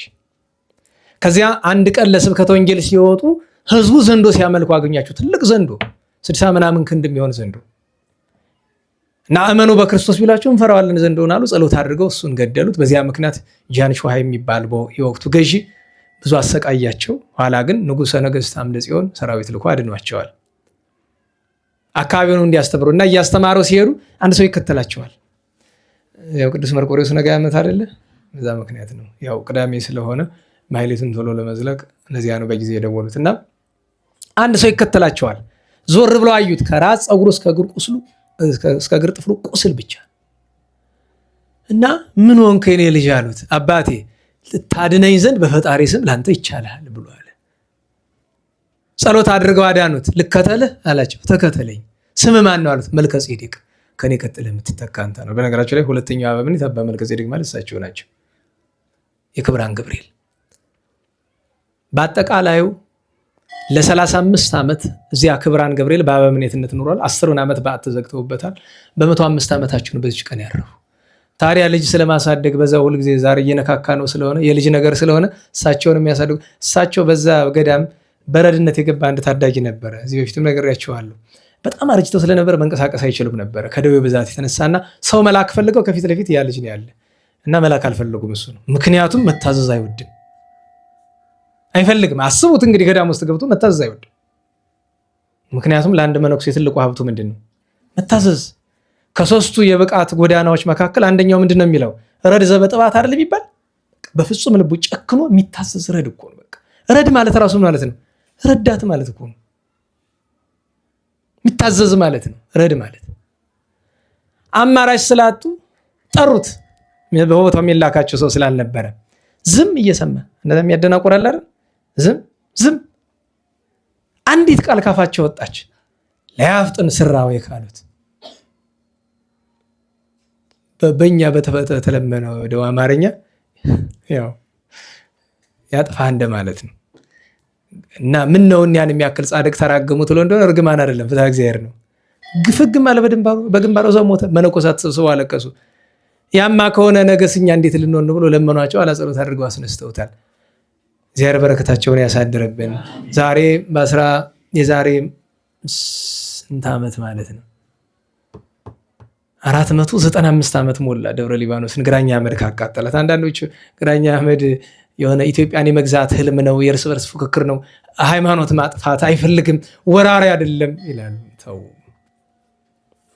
ግራኝ አህመድ ወራሪ ነው፣ አረመኔ ነው። ለአረመኔነቱ ጫፍ የሌለው ምናልባትም አልኳችሁ ከሂትለር ጋር ከዚያም የከፋ መናጸር የሚችል ሰው ነው። ሃይማኖትን ማጥፋት ስላልፈለገ ይሆን በኢትዮጵያ ከነበረው ኦርቶዶክሳዊ በኢትዮጵያ በዛ ዘመን የኦርቶዶክሳዊ ብዛት አስቡት። በኢትዮጵያ ከነበረው ኦርቶዶክሳዊ 90% የጠፋው ሃይማኖትን ላለማጥፋት ስለመጣ ከነበሩ በሺህ የሚቆጠሩ አድባራት በጣት የሚቆጠሩ ብቻ የቀሩት ሃይማኖትን ማጥፋት ስላልፈለገ ነው። የተረፉ አብያተ ክርስቲያናት ሊያጠፋቸው ስላልፈለገ አይደለም፣ እግዚአብሔር ስለከለከለው ብቻ ነው። ለምልክት እንዲተርፉ እግዚአብሔር ስላደረጋቸው ነው እንጂ ስላልፈለገ አይደለም። የጭካኔውን መጠን ኢትዮጵያውያን በጻፉት ታሪክ አይደለም። የራሱ ጸሐፊ አረፋቂህ የሚባለውን አንብባችሁት ከሆነ እዛ ላይ ታገኙታላችሁ። ክርስትናን ከማጥፋት በቀር ሌላ ቅንጣት ታክል ሌላ ዓላማ አልነበረውም። ጂሃድ አይደል ያወጀው? ነናላችሁ ጂሃድ ምንድን ነው? እና የሚገርማችሁ ነገር ደብረ ሊባኖስ በዚች ቀን ሐምሌ 24 በ1523 ዓመተ ምህረት የዛሬ 495 ዓመት ሲያቃጥላት መነኮሳቱ ወጥተው ምን እናደርግላችሁ አላቸው። ሀብት ንብረቱን በሙሉ የሚገርማችሁ ደብረ ሊባኖስ ነገስታት የሰጡትን ያን ሁሉ ነገር ነው ንዋያተ ቅድሳት ሳይቀር አውጥተው ሰጥተውታል። ስምምነት አድርገው ማለት ነው። አላቃጥለውም አይቃጠልም ተብሎ ስምምነት ታደርጉ ያለውን ሀብት በሙሉ ይሰጡት። ሀብት ንብረቱን ወስዶ በጀርባ ገብቶ አቃጥለውት ነው የሄዱት። በዚህ ጊዜ ነው አባ ተወልደ መድኅን አባ ተክለ አዶናይ በእሳት ተለብለው የሞቱት። ወካላነ ማይበራን ይሆኑ ይላል። አብሯቸው የደብረ ሊባኖስ መነኮሳት በሙሉ ያለቁት። እንዲህ አልነበረም። እና እነዚህም ቅዱሳን አሉ። ትናንት ታሪካቸውን ባጭር የነገርኳችሁ የደብረ ሐዊው የቅዱስ ያሬዱ አባ ጊዮርጊስ ዛሬ ረፍታቸው ነው። አባ ስምዖን የሚባሉ ጳጳስ ምቀኞች አገልጋዮች መርዝ ስንቴን ያበላቸው? 4 ጊዜ። 3ቱ አልሰራለ። ለምን? ቆርበው ስለሆነ የወሰዱት። 4ኛው ግን በጣም አመማቸው። ከሞት ያስነሱት አባ ሚናስ የሚባለው ካህንም ምስክርነት ሰጥቷል። እግዚአብሔር እንግዲህ የሁሉንም በረከት ያሳደርብን። የቅዱሳንን የ7 ቀኑን ስማቸውን ላስታውሳችሁና ትምህርታችን በርዕሳችን እናጠቃልላለን። ማህሌት ሲገባ ደወል ስንት ጊዜ ነው የሚደወል? እዚህ በሥርዓተ ቤተክርስቲያን ላይ ተምራችኋል። ስንት ጊዜ ነው የሚደወል? 15 ነው። 12ቱ ቀስ ብሎ ይመታል፣ 3ቱ ፈጠን ይላል። ምክንያት አለው አይደለም? ምክንያቱም ማህሌት የማን ንብረት ነው ብትባሉ በሰማይ የማን ነው? ማህሌት የማን ንብረት ነው በሰማይ? እግዚአብሔር ለማን ሰጠ? ለመላእክት። በብሉይ ኪዳን በአጠቃላይ ግን ከሰው ልጆች መካከል ማህሌታውያን የሚባሉ መጀመሪያ ማን ናቸው ካሏችሁ ነቢያት ናቸው። ነቢያት ማህሌታውያን ናቸው። ለዚህ አይደለ ምንድን ነው የሚለው ጸሎተ ነቢያት ሲጀምር መኃልየ ነቢያት ወጸሎቱ ለሙሴ ይላል። እና በ12ቱ ደቂቀ ነቢያት፣ በ12ቱ ደቂቀ እስራኤል፣ በ12ቱ አርእስተ አበው አብነት አንድም በ12ቱ ሐዋርያት፣ በ12ቱ ሊቃነ መላእክት አብነት 12 ጊዜ ይመታል። አዋጅ ነው፣ የቅዱሳን አዋጅ ነው። ከዚያ 3ቱ ሲጨመር 15 ይሆናል። በ15ቱ አበይት ነቢያት ምክንያት ነው። አንድም 3ቱ ለብቻ ፈጥን ብሎ የሚመታው ያው አንድነት ሶስትነትን ለመንገር። ለምን? በማህሌት የሚመሰገኑ ስሉስ ቅዱስ ናቸውና ነው። ቅዳሴ ሲገባ ስንት ጊዜ ነው ደወል የሚመታ? እንዴት ዋላችሁ? ኪዳን ሲደረስ ደወል ይመታል። እንድታውቁት በሥርዓተ ቤተክርስቲያን ያው በከተማ የለም። ገጠር የመጣችሁ ገጠር ይመታል ደወል ኪዳን ሲደረስ። መቼ ነው? ተሳልከ ሲባል አይደለም። ሰላም አብ ወወልድ መንፈስ ቅዱስ ይባላል። ኪዳኑ የሚመታ መቼ ነው? ካህኑ ምን ሲል ነው? ቅዱስ ሲል ነው። ስንት ጊዜ ነው የሚመታ? ያሳየኋችሁ ነው እኮ። ቅዳሴ ሲገባ ስንት ጊዜ ነው የሚመታ? 5። ሰው ሲሞት ስንት ጊዜ ነው የሚመታ? አንዘላችሁ 2 7 ነው። 7 ጊዜ። ሁሉም ነገር ስርዓት ስለሆነ ማለት ነው። ስርዓት ማወቅ ስለሚገባ እንደ በአጋጣሚ ለመጣው ነገር ዛሬ 24 ከሆነ በ17 ነው ተገናኝተን የነበረ። በ18 የጌታችን ወንድም የተባለ የአረጋዊ ዮሴፍ ልጅ ኢየሩሳሌም የመጀመሪያው ኤጲስቆጶስ ከጽድቁ ከትሩፋቱ የተነሳ እግሮቹ አብጦ መንቀሳቀስ ሁሉ አቅቶት የነበረ ስለ ጌታችን መድኃኒታችን ኢየሱስ ክርስቶስ የባሕርይ አምላክነት መሰከረ ብለው በልብስ ማጠቢያ ገንዳ ራሱን ፈጥፍጠው የገደሉት ቅዱስ ያዕቆብ እረፍቱ ነው። ሰማዕቱ ቅዱስ አትናቴዎስ ዘብሔረ ቁልዝም እረፍቱ ነው። በ19 ቂርቆስ ወየሉጣ፣ ቅዱስ በጥላን፣ ሰማዕታተ እስና፣ ቅዱስ ገብርኤል፣ ሌሎችም ቅዱሳን ዓመታዊ በዓላቸው ነበረ። አጋጣሚ እሁድ ቀን እዚያ ጉባኤ ስለነበረን ስንተርክ ነበረ። ያው በየጊዜው የሚነገር ታሪክም ስለሆነ ሰዓትም ስለሚያጥረን በ20 ስም አጠራሩ የከበረ ደገኛ ሰማዕት ቅዱስ ቴዎድሮስ ሊቀ ሰራዊት ነበረ። ቴዎድሮስ ሊቀ ሰራዊት አባቱ ዮሐንስ እናቱ አውስያ ይባላሉ። አባቱ አማኝ እናቱ ጣዖት አምላኪ ነበረች። ኋላ ግን እሱ ሰማዕትነት ከተቀበለ በኋላ በፈረሱ ሰባኪነት እናቱም አምናለች፣ ለክብር በቅታለች። እሷም ቅድስት አውስያ ትባላለች። በቤተክርስቲያን ታሪክ እጅግ ኃይለኛ ከነበሩ የጦር ሰራዊት መሪዎች አንዱ እሱ ነው። ብቻውን በርበርና ፋርስን የገጠመ ነበረ። በመልአኩ ሰይፍ የተጣላቸው እሱ ነበር። ብዙ ግፍ ብዙ መከራ ተቀብሎ ቃል ኪዳን ሲቀበል የገድልህን መጽሐፍ ያነበበ አለውና እንዲያው ቢያጣ ማነበብ ቢያቅተው ገዝቶ ዛጥረው ይለዋል አይደለም የገዛው ብሎ በገንዘቡ የዋጀውን እግዚአብሔር ለምህረት ጎዳናው ብዙ ነውና ያን ቀን አባታችን አባ ሳሙኤል የደብረ ሃሌሉያው ነናወላችሁ በ26 አሁን ወዲያም ስለሚታሰቡ ምክንያት ሽተን ስለ አባ ሳሙኤል ዘደብረ ሃሌሉያ አንድ ብቻ ማስታወሻ ልስጣችሁ። እንዴ በምንም እንዳትረሷቸው የሚያደርግ የአቡነ አብየ ጊዜ ልጅ ናቸው። የአቡነ አብየ ጊዜ ትንሽ እህታቸው ተቀድሰነ ማርያም ትባላለች፣ የእሷ ልጅ ናቸው። ከዚያ በላይ ግን በደንብ እንዳትረሱት የሚያደርገው ነገር ሰው ሲሞት መጨረሻ ላይ የሚነበበው ምንድን ነው የሚባል? ጸሎት ዘአባ ሳሙኤል። ማን ነው ደራሲው? እሳቸው ናቸው እንደታውቁት አላችሁ። ጸሎት ዘአባ ሳሙኤልን የደረሰው ጎንደር የሚታወቅ በሱ አይደል? ወደ ደቡብ የኢትዮጵያ ክፍል ትተውታል ሲባል እንሰማለን። ወደ ሸዋ አካባቢ ትተውታል ሰው ሲሞት። እንጃኔ እንግዲህ አባት ሊቃውንት ነው እንደሱ ሲሉ የሰማነው። እኔም አዲስ አበባ በነበርኩባቸው የተወሰነ ጊዜ ሰው ሲሞት ጸሎት ዘአባ ሳሙኤል ሲደገም ሰምቼ አላውቅም። ሌላውን ነገር ብለው ቀብሮ ነው የሚመለሱ። እኔ እንግዲህ በገጠመኝ ማለት ነው። ጸሎት ዘአባ ሳሙኤል ሌላውን ታሪክ እናነሳለን። እንዴት እንደተወለዱ ከዚያ በኋላ ከአባ እንጦንስ እስከሚባሉ ታላቅ ቅዱስ እንዴት እንደመነኮሱ፣ አቡነ ገብረ መስቀል ዘለጋሶን እንዴት እንዳሳደጓቸው የራሳቸውም ገድል ብዙ ድንቅ ተአምራት ያደረጉና ወላዲ አይለፍ ይባሉ ብዙ ቅዱሳን ወልደዋል። እሳቸው ያን ቀን ትልቁ በዓል እመቤታችን ድንግል ማርያም ኢያቄም ወሐና ቤተ መቅደስ ያስገቡበት በተለመደው አነጋገር እጉለ ርግብ የሚባለው እመቤታችን በ80 ቀኗ የገባችበት ነው። እዚያ ድግሱ ከወጡ ሲማሰል ጀርባችሁን ሰጣችሁ ቆማችሁ። ምክንያቱም አርህውሊተ ለማለት እንዲሁ አውሎግሶን እያልን ነበረ። በእመቤታችን ክብር ማይሌት ቁመው በሩ ግን ዝግ ነው። ሁልጊዜ በየዓመቱ ይገርመኛል። ጠባባን ብትከፍቷት ምን አለ? የላይኛው ክፍት ነው። እንግዲህ በታች የሚመጣውስ? በነገራችሁ ላይ ዋናው በር ማለት ብዙ ጊዜ ተከፍቶ ባዘቦቱም ቢሆን የሚከፈት ዋናው በር ነው አይደለም? ዋናው በር ያራዳው ነው። ይሄ እኮ ነው ዋናው በር፣ ሃይዌይ ይባላል አይደል? ዋናው ጎዳና እና እንዲያው በእውነት የቅዱስ ዑራኤል የእመቤታችን ሐምሌ 20 አምናም ታች አምናም ብያለሁ። ትንሿን በር ቢያንስ ክፈቱልን ገብተን እንሳለን። ማህሌት ተቆሞ እንዴት በሩ ይዘጋል? እሱ ነገር ገርሞኛል። ያው ይገባናል መቼም ሰው አይባውቆም አይመጣም ነው ምን መጣ እስካለን። እና እመቤታችን ድንግል ማርያም ትልቅ በዓሏ ነው። በእውነቱ ግዝት ስለሌለው ነው እንጂ ትልቅ በዓሏ ነው። በ21 በጣም ብዙ በዓላት ነበሩ። እመቤታችን ድንግል ማርያም ሲኦልን እና ገነትን ቅዱስ ዑራኤል ያሳያት የዚያን ቀን። ቅዱስ ዑራኤልን የዚያን ቀን የምናስብበት ብዙ ምክንያት አለን። ከእነዚህ መካከል አንደኛው የእመቤታችን የቅድስት ድንግል ማርያምን ወደ ሰማይ በጌታ ትእዛዝ ወስዶ መጀመሪያ ገነት ሲያደርሳት ዕፀ ገነት የገነት ዕፅዋት ሰገዱላት። ኋላ ከጻድቃን አገኘ ጻድቃን ሰገዱላት። ይትባረክ እግዚአብሔር ዘፈጠረ ኪያኪ ስጋነ ወአጽመ ማጽመነ የሚለው ኃይለ ቃል የተነገረ ለእመቤታችን የዚያን ቀን ነው።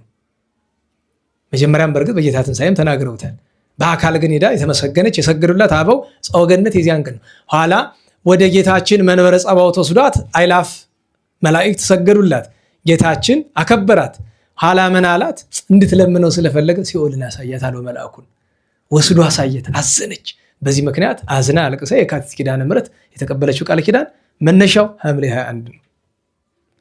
ለዚህ ደግሞ ደገኛው ቅዱስ ዑራኤል ነው። ቅዱስ ዑራኤል ከእመቤታችን ጋር ረጅም ነው እንድታውቁት። በስደቷ ጊዜ ረዳቷ የነበረ ቅዱስ ገብርኤል ነው።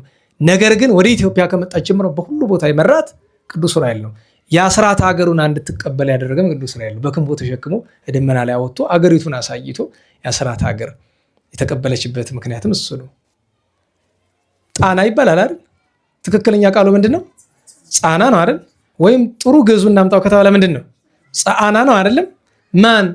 ቅዱስ ዑራኤል በክንፉ በደመና በማን ስልጣን? በልጇ ስልጣን በክርስቶስ በመድኃኒታችን። ሌላ ቅዱስ ዑራኤልን የዚያን ቀን የምናከብርበት ለአባ ጊዮርጊስና ለቅዱስ ያሬድ ጽዋ ልቡና ያጠጣበት እናስባለን። የዕዝራ ሱቱኤል ሌላ በዓል አለው። ለዕዝራ ሱቱኤል ያጠጣበት፣ ለሄኖክ ያሳየበት ሌላ በዓል አለው። የዚያን ቀን ግን ለአባ ጊዮርጊስና ለቅዱስ ያሬድ ጽዋ ልቡና ያጠጣበት። የቅዱስ ያሬድ ጽዋ ልቡና ብዙ ጊዜ ስለማይነገር እንግዳ ሊሆንባችሁ ይችላል እና ቅዱስ ዑራኤልን በዚህ እናስበዋለን። ሌላ የዚያን ቀን ቅዱስ ሱስንዮስ ነበረ። ቅዱስ ሱስንዮስ ማለት ጃንደረባ ነው፣ ምጽዋት የሚወድ ነው። አስገራሚ ነገር አለው አይደለም?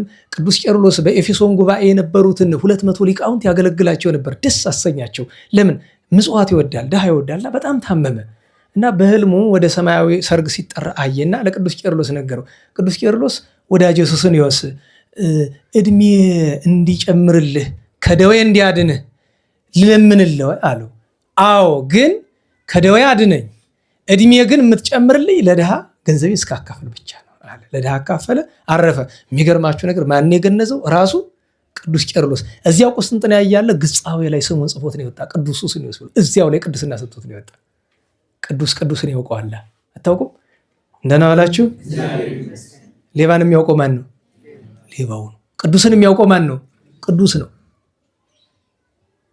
ሌላኛው አወ ክርስቶስ ነው። የአወ ክርስቶስ እና የሚስቱ ገድል የተገለጠበት ምክንያት መነኮሳት ስለ አወ ክርስቶስና ስለ ሚስቱ ምን ትለናለህ? ዘወትር እንግድነት ይቀበሉናል ያሉ ጌታችን ለመኑት። ከደመና ምን አላቸው?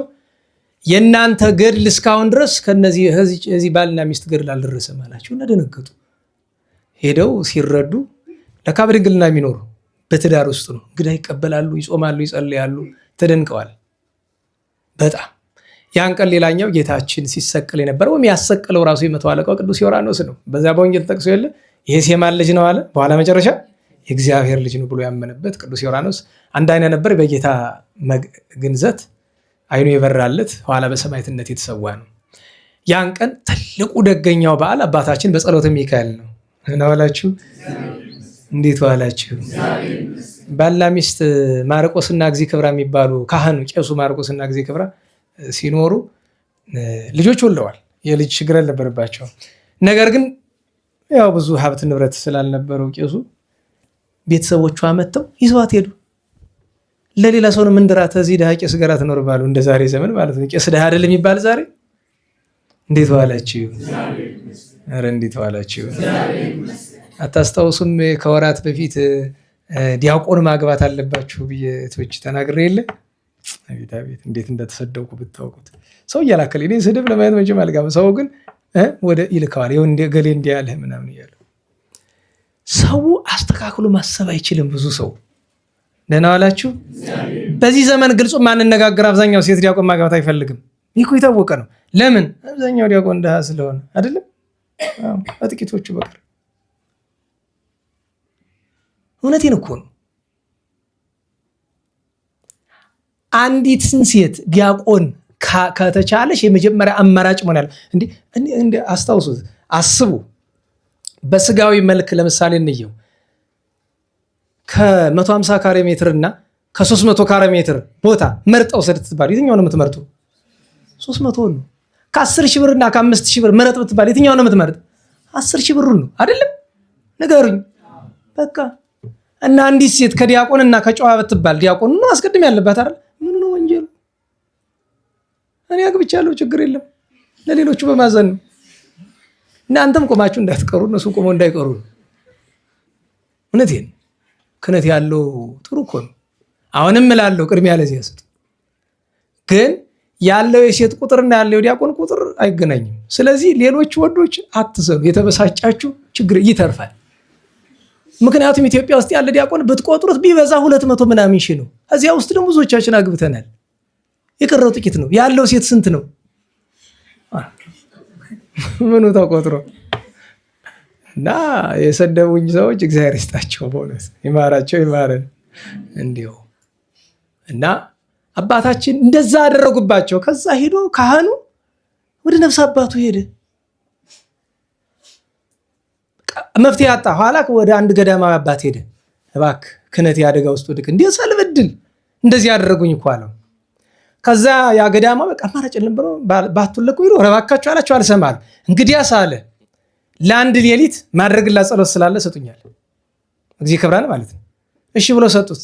አራ ይዞ ቀጠለ። እንካይድ ይዛ አምልጥ በቃ ኋላ ሄደው እዚያን ቀን ሲያርፉ መልአከ እግዚአብሔር ተገልጦ ዛሬ አብራችሁን የምታድሩ ለደረሰብህ ግፍ ካሳ ቅዱስ ልጅ ትወለድልሃል ተባለ። በጸሎተ ሚካኤል የተወለዱ በዛ ምክንያት አደጉ። ግን በኋላ አባታቸው ጋር ከፍተኛ ጠብ ውስጥ ገብተዋል። ምክንያቱም ይመነኩሳሉ አሉ። አባት ደግሞ አይሆንም ታገባለህ። የሚገርማቸው ነገር ቤተሰቦቻቸው እንዳይመነኩሱ ለማድረግ ያላደረጉት ነገር፣ በሰንሰለት እግራቸው እጃቸው እስኪቆስል ታስረዋል፣ ተደብድበዋል። መጨረሻ ላይ የሚያደርጉት ቢያጡም እንዳደረጉት ታውቃላችሁ። ለሳቸው ለትልቅ ወንድማቸው ሚስት አስችልን ብለው አብረው አንድ ቤት ላይ አስረዋቸው ሄደዋል። አስችልን ጣዩ ተብሎ ካህኑ አይደለም በእርግጥ አባቱ እንደዚህ ያደረገ፣ ግን እንደዛ እስከማድረግ ሁሉንም አሸነፉ። ኋላ ግን ከእሷ ጋር ታስረው እያለ ብታረግ ብትሰራ እምቢ ሲሏት አንተ ግን እኔ እየወደድኩ ለምንድን ነው የማትወደኝ አለቻቸው። እኔ እኮ ወድሻለሁ እና ከወደድከኝ ፈቃዴን የማትፈጽም እፈጽማለሁ፣ ግን ታስሬ እንዴት ብሎ ይሆናል? ፍቺኝና ፈቃድሽን ልፈጽም። ስትፈታ ፈሊጥ ነዋ። ገዳማቸውን ገቡ።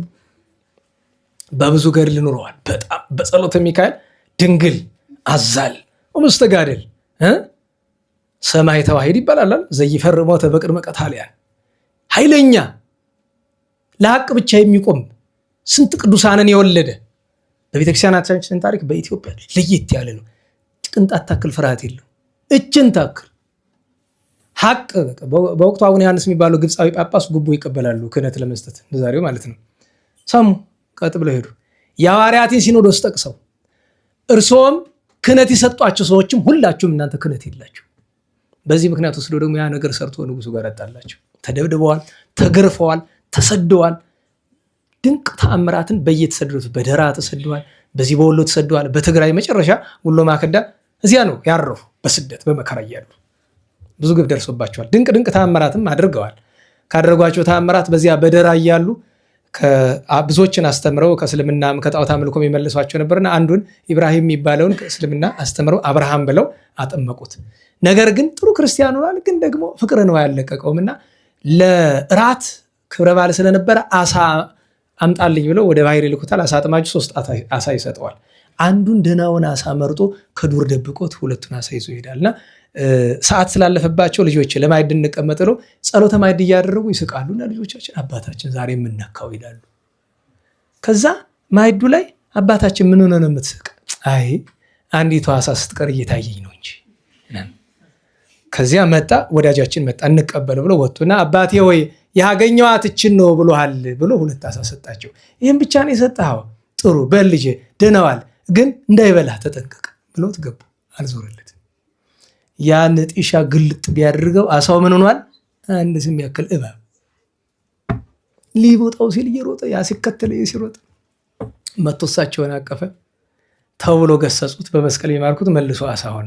ለዚያ እኮ ነው አይደል ሰላም እብል መንክራቲሁ አብዬ ለበጸሎተ ሚካኤል አቡየ ሀበ ህብረ ከይሲ ዘሜጠ ዘአሳ ራእየ ወካይበ ከይሴ አሳ ረስየ በህራረ አጽሙ ፈወሰ ድውየ ማለት እሱ ነው።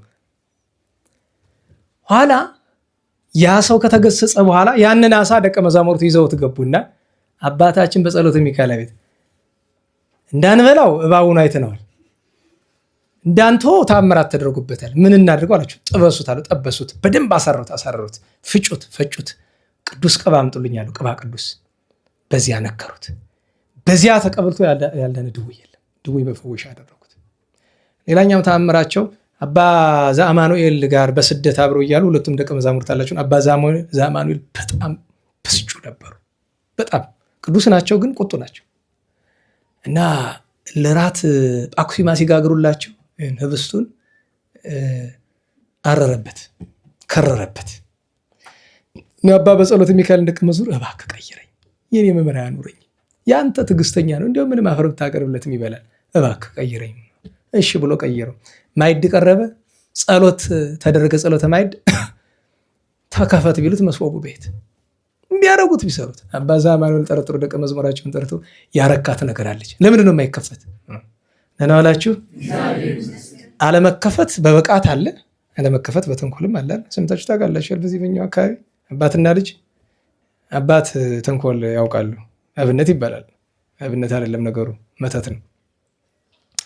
እና ለልጃቸው አስተምረውታልና አንድ ቀን ዶሮ ይሰራና ሲያስቡት አይነታውን ከሚስታቸው ጋር ለብቻ መብላት ፈልገዋል። እና አንተ ና ይሉታል፣ ሂድ እስቲ እንጨት ለቀመና ይሉታል። እሱ ደግሞ አይቶታል ወጡን እና ነገሩ ገብቶታል። ሄደ ለቀማ፣ በአቅርቢያውን እንብላ። ድስት ቤት ቢያረጉት ቢሰሩት እሷ አልገባትም። ሚስት የዋህናት። ኧረ ጌታዬ ነገር እንዴት ነው? አትድከሚ፣ ያ ተንኮለኛ ነው እንዲያርጉት ሄደ። ገብቶኛል። ይመጣት የለም አላ ሲመጣ ደርሶ እንጨት ላውርድ ቢል ወዴት እንዲያደርገው የተሸክመ መንቀጥቀጥ። አይ አባቴ ነው እንዲያደርገኝ። አረ ይፍቱልኝ ደክሞኛል ላውርድበት። ፍታ አንተ መጀመሪያ። ፍታ ሲባባሉ አምሽተው ብቻ ተፈታተው ሁሉም አይነታውን በልተዋል። በእውነቱ እንዲያው ማለት ሰው ጥበብ ይለዋል። እንዲህ ያለ ነገር ከባድ ነው። እዚህ ግን የመንፈስ ቅዱስ ስራ ነው። ዝግት ብሎ ቀረ። ያ ደቀ መዝሙርቶ ይቅር ይበሉ እንዲያው እንዳይቆጥ ብዬ ማዕዱ ተቃይሯል። ይሄ የሱ አይደለም። ይሄን ሐቁን ሲናገር ተከፈተ። ያችን ለጋራ ባርከው ተመግበዋል። ሌላም ብዙ ድንቅ ተአምራት አድርገዋል።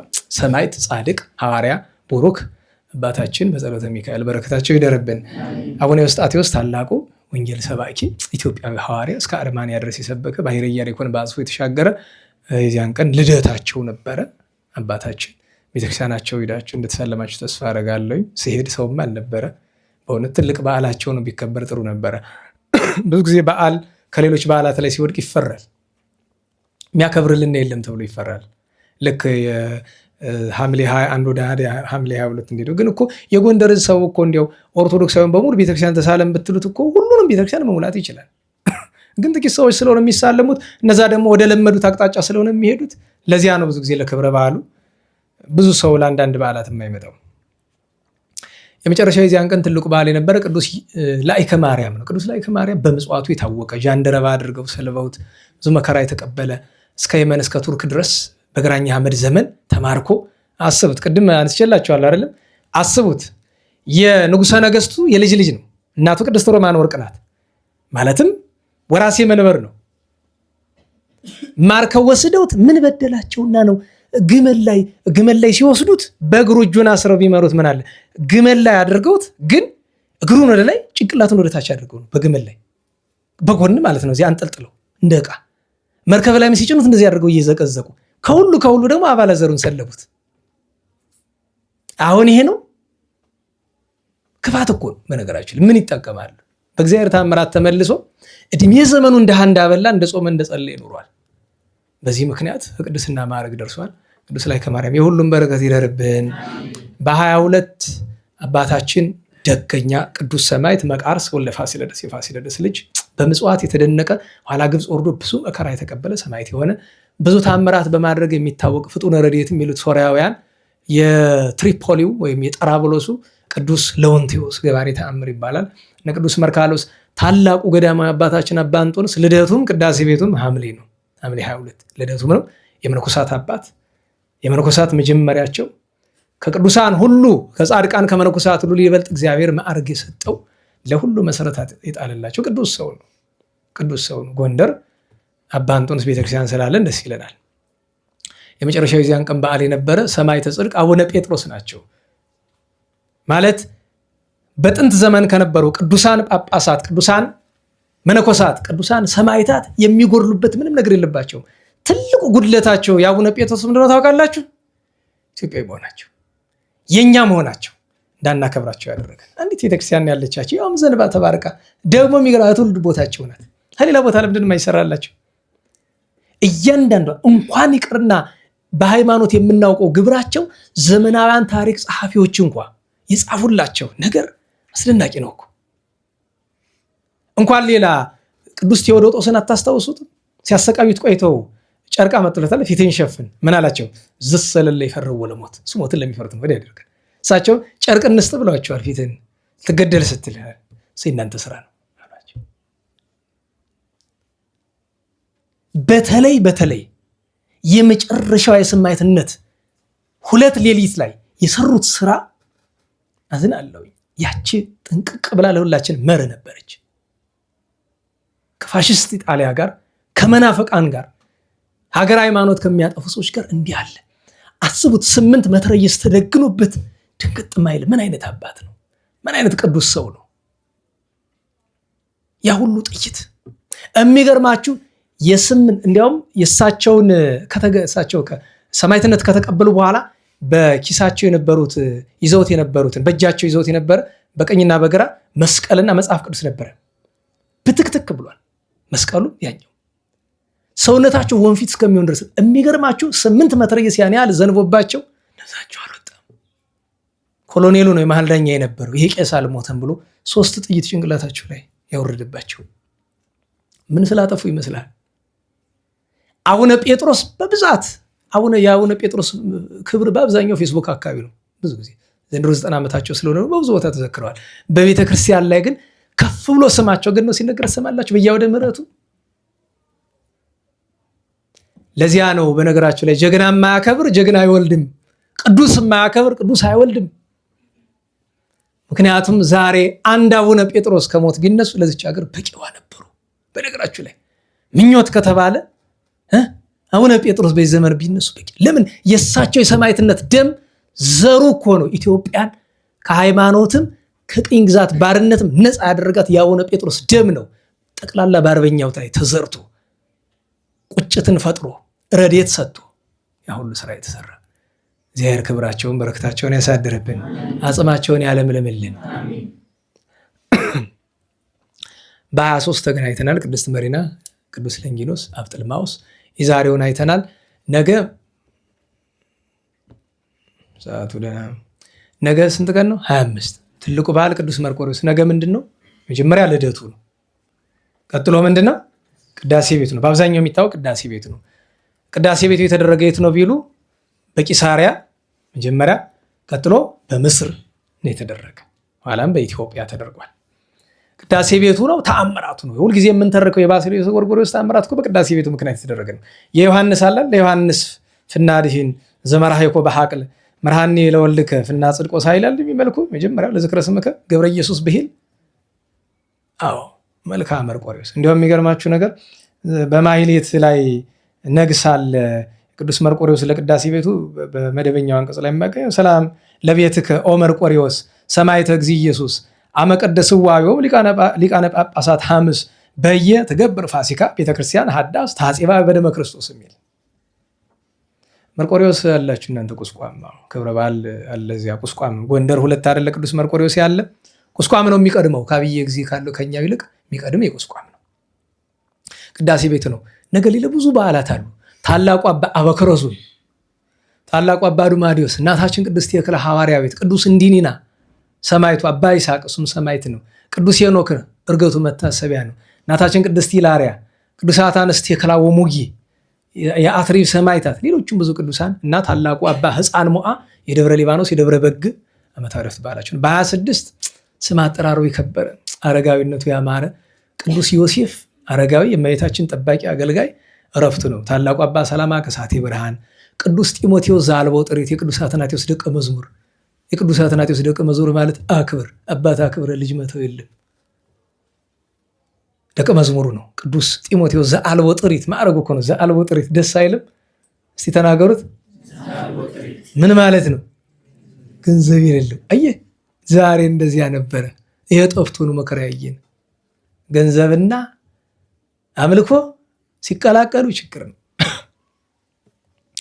አባ ሮዲስ አሉ። አባ ሳሙኤል ዘደብረ ሃሌሉያንም እናስባለን። በ27 ቅዱስ አሞን፣ ነቢዩ ቅዱስ ሕዝቅኤል፣ ሴት ወልደ አዳም፣ ወንጌላዊ ቅዱስ ዮሐንስም ዓመታዊ በዓሉ ይታሰብለታል። በ28 ደገኛ ሰማዕት አባታችን የደብረ ሊባኖሱ አባ ፊልጶስ ሰማዕትና ጻድቅ፣ የአቡነ ተክለ ሃይማኖት ደቀ መዝሙር። እንደዚሁም ትዳር ውስጥ ብትኖሩ ሁላችንም ቢሆን እንድራኒቆስና ትናስያን አክብሩ እንላለን። ጊዜ አይደለም ልይት ያሉ ናቸው። አባ ዳንኤል ደቀ መዛሙርት የነበሩት በትዳር ውስጥ የኖሩ ኋላም በምንኩስና እግዚአብሔር ደስ ያሰኙ እንድራኒቆስና ትናስያ ዓመታዊ በዓላቸው ነው። በ29 ቅዱስ ታዲዮስ ሐዋርያው አለ፣ ሰማዕቱ ወርስኖፍ። እንደዚሁም ጎንደ ተክለ ሃይማኖትን የመሰረቱት ደገኛ ጻድቅ ጨጌ አባ ዮሐንስ ወይም ምስራቃዊ ቅዱስ ዮሐንስ ዓመታዊ ዕረፍት በዓላቸው ነው።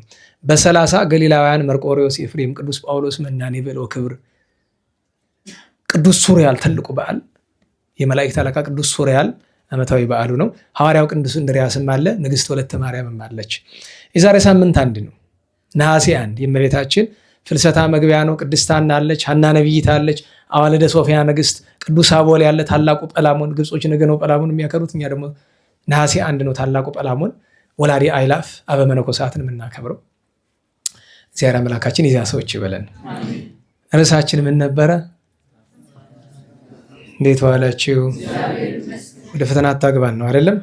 ስለ ጸሎት 3 ነገሮች እነጋገር። የሰው ልጅ ምን ጊዜም ቢሆን ጸሎት ሲጀምር መጀመሪያ የሚገባው ነገር እግዚአብሔርን ማመስገን።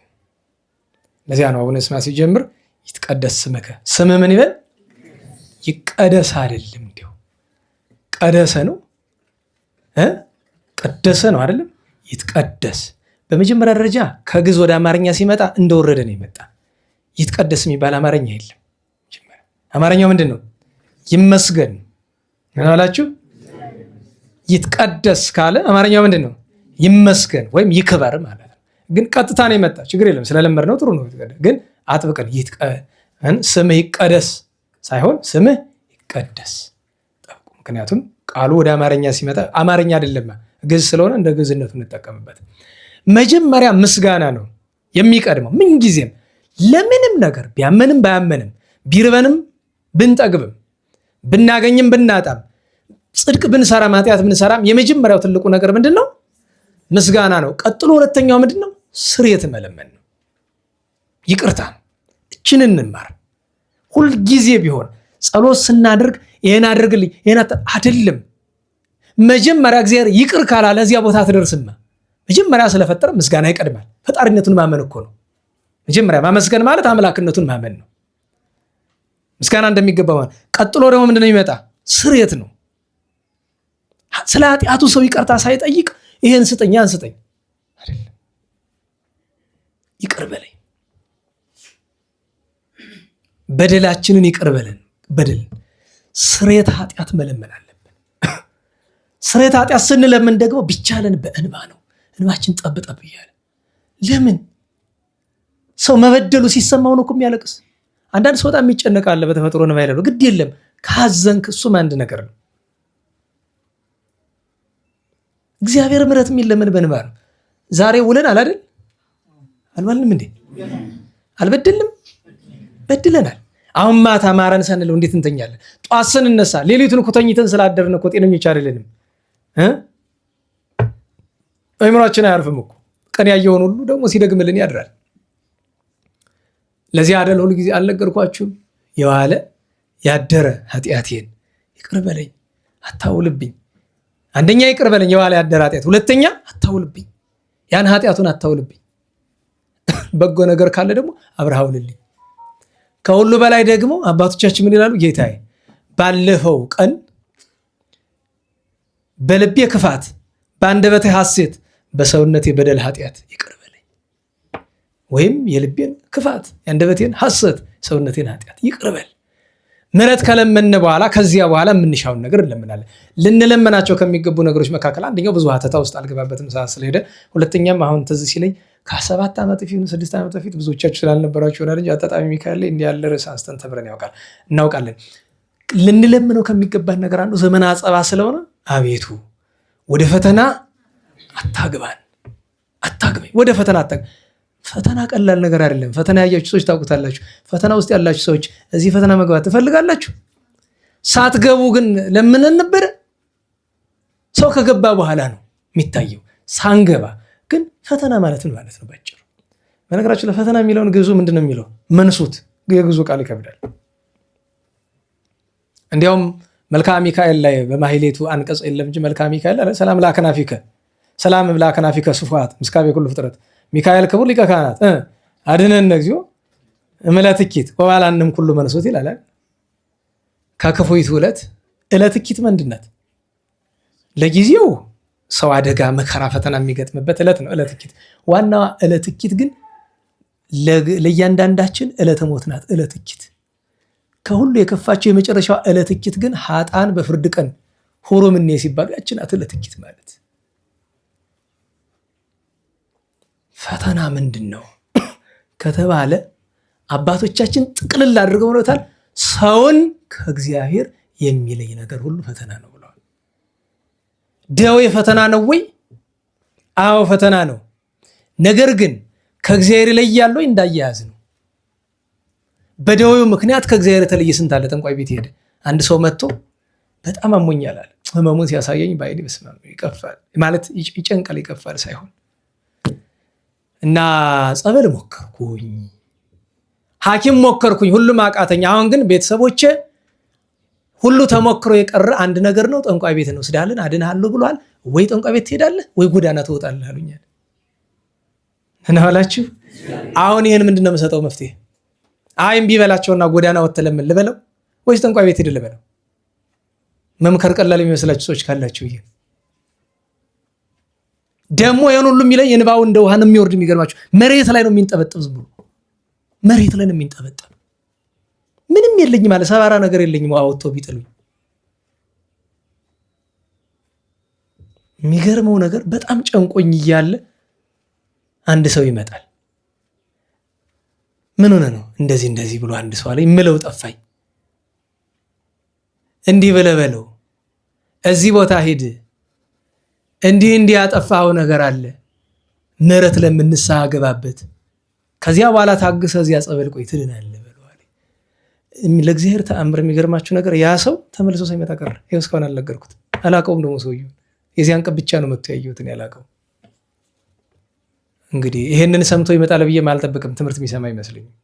ሰው ልኮት ነው የመጣ እንጂ ቃል እግዚአብሔር የሚማር ሰው አይመስለኝም። እና በኋላ ተመልሼ ሳስበው ያ ሰው ምን አለኝ፣ ይኸውልህ ሰዎች ችግር ነን፣ በጣም ታመመና ይሄ ሰው በነገራችሁ ይሄን የሚለኝ ሰው ያኛውን ሰው የሚያውቀው እንደመስላቸው አያውቀውም እንደመፈጠሩ።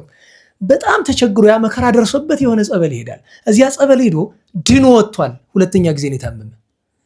ድኖ ሲወጣ የተነገረው ነገር ነበር፣ አታድርግ፣ ወደ ፈተና ትገባለህ ተብሎ ያን ነገር አድርጓል። ሰው ንስሐ ገባ ማለት ለዛ ነው። ፈተና ማለት እሱ ነው። በአጠቃላዩ ደዌም ይሁን ጭንቀትም ይሁን የሰው ጠላትም ይሁን ሌላ ምንም ይሁን ረሃብም ይሁን ጥምም ይሁን ምንም ነገር ፈተና የሚሆነው ከእግዚአብሔር የሚለይ ከሆነ ለምን ቢባል የሰው ልጅ ካልተፈተነ ወደ እግዚአብሔር መንግስት መግባት ይችላል? ታዲያ ወደ ፈተና አታግባን ምንድን ነው? አባቶቻችን ምን አሉ? ወደማንወጣው ፈተና አታግባን። አንድ ወደማንወጣው፣ ሁለት ከአንተ ጋር ከሚያጣላን ፈተና አድነን፣ ሶስት በገዛ ፈቃዳችን ከምናመጣው በስንፍና በድንቁርናችን ባለማስተዋል ሕግህን በመጣስ ከቅዱስ መንፈስ በመራቅ ከምናመጣው ፈተና አድነን። ለምን? በራሱ ካመጣው ፈተና መውጫ ቀዳዳው ጠባብ ስለሆነ ወደ ፈተና አታግባን ብለው። በዚህ ዘመን ደግሞ ሀገር ቤተክርስቲያን እዚህ ሁሉ መዓት ውስጥ ገብቶ ከዚህ የበለጠ ፈተና አታምጣብን። አንዳንዱ ከዚህ የከፋ ምን ሊመጣ ይላል። አዎ አላየህማ? አንዲቱ እናቷ ሞታባት ከዚህ በላይ ምን ሊመጣ አለች። 9 ልጆቿ እጇን ታስራ የታረዱባት እናት በቤንሻንጉል አካባቢ ያለች የዛሬ 7 ዓመት 8 ዓመት። በነገራችሁ ላይ ልጅ እናቱ ከምትሞትበትና እናት ልጆቿ ከሚሞቱባት ማን የከበደው ሐዘን? የእናት ነው። እናት ልጇ ሲሞትባት ነው። ልጅ ቆይቶ ይረሳል። የእሷ 9 ልጅ ነው ያለ፣ 9ኙንም ነው የገደሉባት። 9ኙንም አንድ አላስተረፉላትም። ያውም አይኗ ላይ ነው አንገታቸው። አብዳለች ብለው የነበረ ሰዎች መድኃኔዓለም ምሕረቱን ይላክላት። አንተ ከደረሰብህ በላይ የሌለ ይመስላል? አይምሰልህ።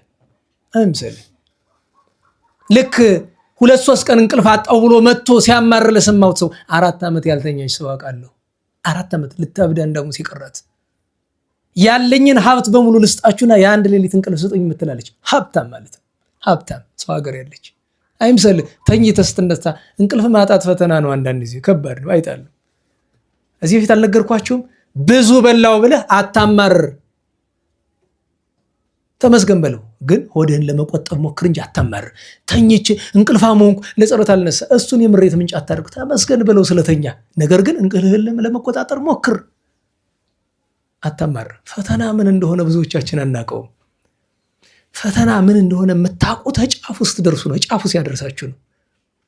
ብዙ ሰው ተዝናንቶ የሚሆን ማንም ሰው አያመልጥም። ልዩነቱ ፈተናው ለጥቅማችን እንዲሆን ማድረግ ነው።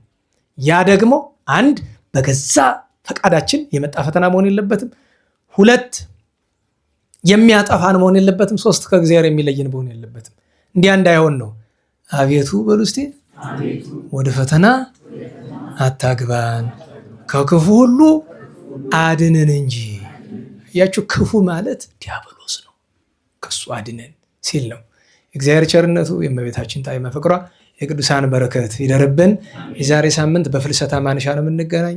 ርዕስ ይኖረናል፣ ቋሚ ርዕስ እመቤታችን ተአምር። በዜማ ጊዜ ካለ የሚተረጎም ይኖራል። እግዚአብሔር የፈቀደው የሚያመጣው ነገር ይኖራል። እሱ እንማራለን። በሰዓቱ ጀምሮ መጠን እናደርጋችሁ አደራ እምላችሁ። መድረክ የምትመሩ ወንድሞቻችን ሰዓት ሙሉ መሰጥቻቸዋል። በቃ መድረክ መሪ አቃቤ ሰዓት ነው አይደል? በቃ ሙሉ ስልጣን ሰዓት፣ በዛ ሰዓት ማስቆም ልመዱ። በቃ ይቆም እዛ ላይ። እኔ እንዳልኳችሁ ለእኔም ስለምፈልገው ነው። እንደዚህ ቻለች ወረቀት እኮ ማምጣት ነው። የተወሰነ ደቂቃ ሲቀረው 10 ደቂቃ ሲቀረው ለምሳሌ ትምህርቱ 40 ደቂቃ ከሆነ 30 ደቂቃ ላይ 50 ደቂቃ ከሆነ እንደዚህ ብቻ እንደዚህ ያለ ነገር እንድታደርጉ። ለምን እንደ ድሮ ቢሆን እመኛለሁ። ትምህርት እየረዘመ እኔም ዛሬ አስተምሬ የሚቀጥለው ቀን ድካም እየተሰማኝ ማስተማሩን ከምሰካከው እናንተም ከሚደክማችሁ ደግሞ የእመቤታችን ፍልሰቷ ስለሆነ መዝሙር ያስፈልጋል። ለእመቤታችን ፍቅር የተለያየ ነገር ማድረግ የሚገባበት ጊዜ ነው። ይህንን ማስታወሻ ለመስጠት ነው። ቸሩ መድኃኔዓለም ሁላችንም ለዚያ የበቃን ያድርገን። ለምስጋና እንነሳ።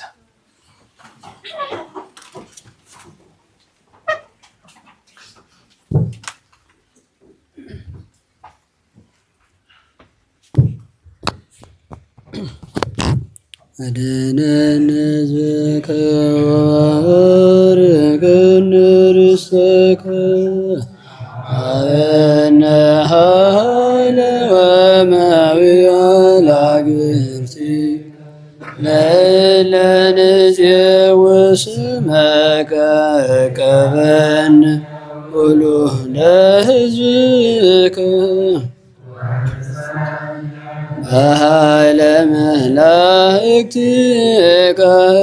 ወትረ በኩሉ ጊዜ ወበኩሉ ሰዓት በኃይለ መስቀልከ ረድአነ ወበዕፀ መስቀልከ ቤዛነ በእንተ አብርሃም ፍቁርከ ወበእንተ ይስሐቅ ቁልኤከ ወበእንተ እስራኤል ቅዱስከ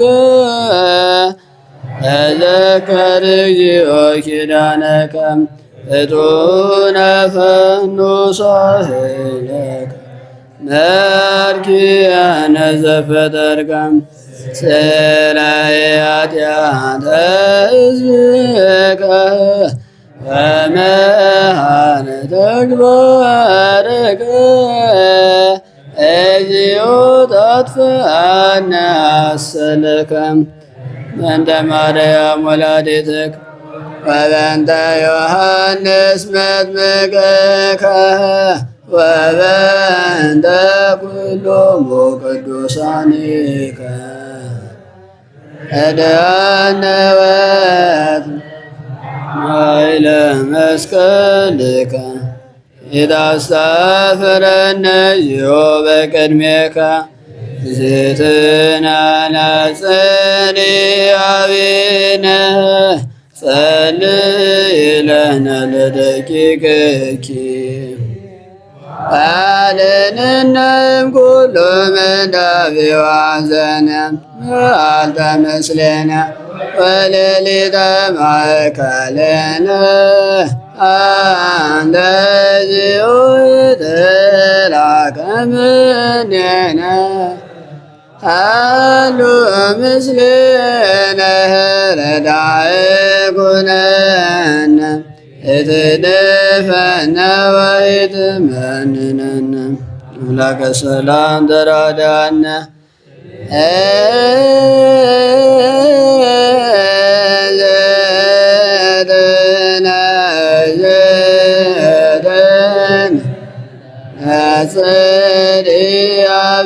ጸዲያቤነ ሰላም ወልድ ያሃሉ ምስሌነ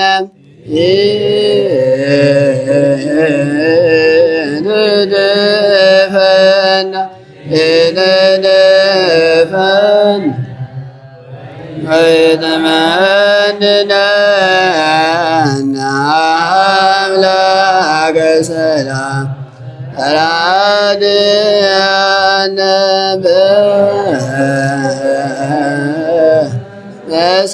በመስቀልክ በመስቀልክ ባሃረቀነ መርቆሬዎስ አበ ኩልነ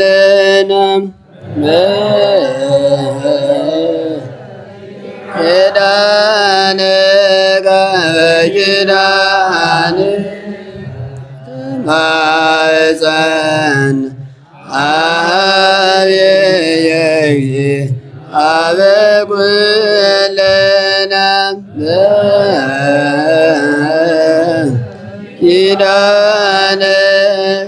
በኪዳንከ ተማፀን ዕፀ መስቀልን ሞገሰ ኩልነ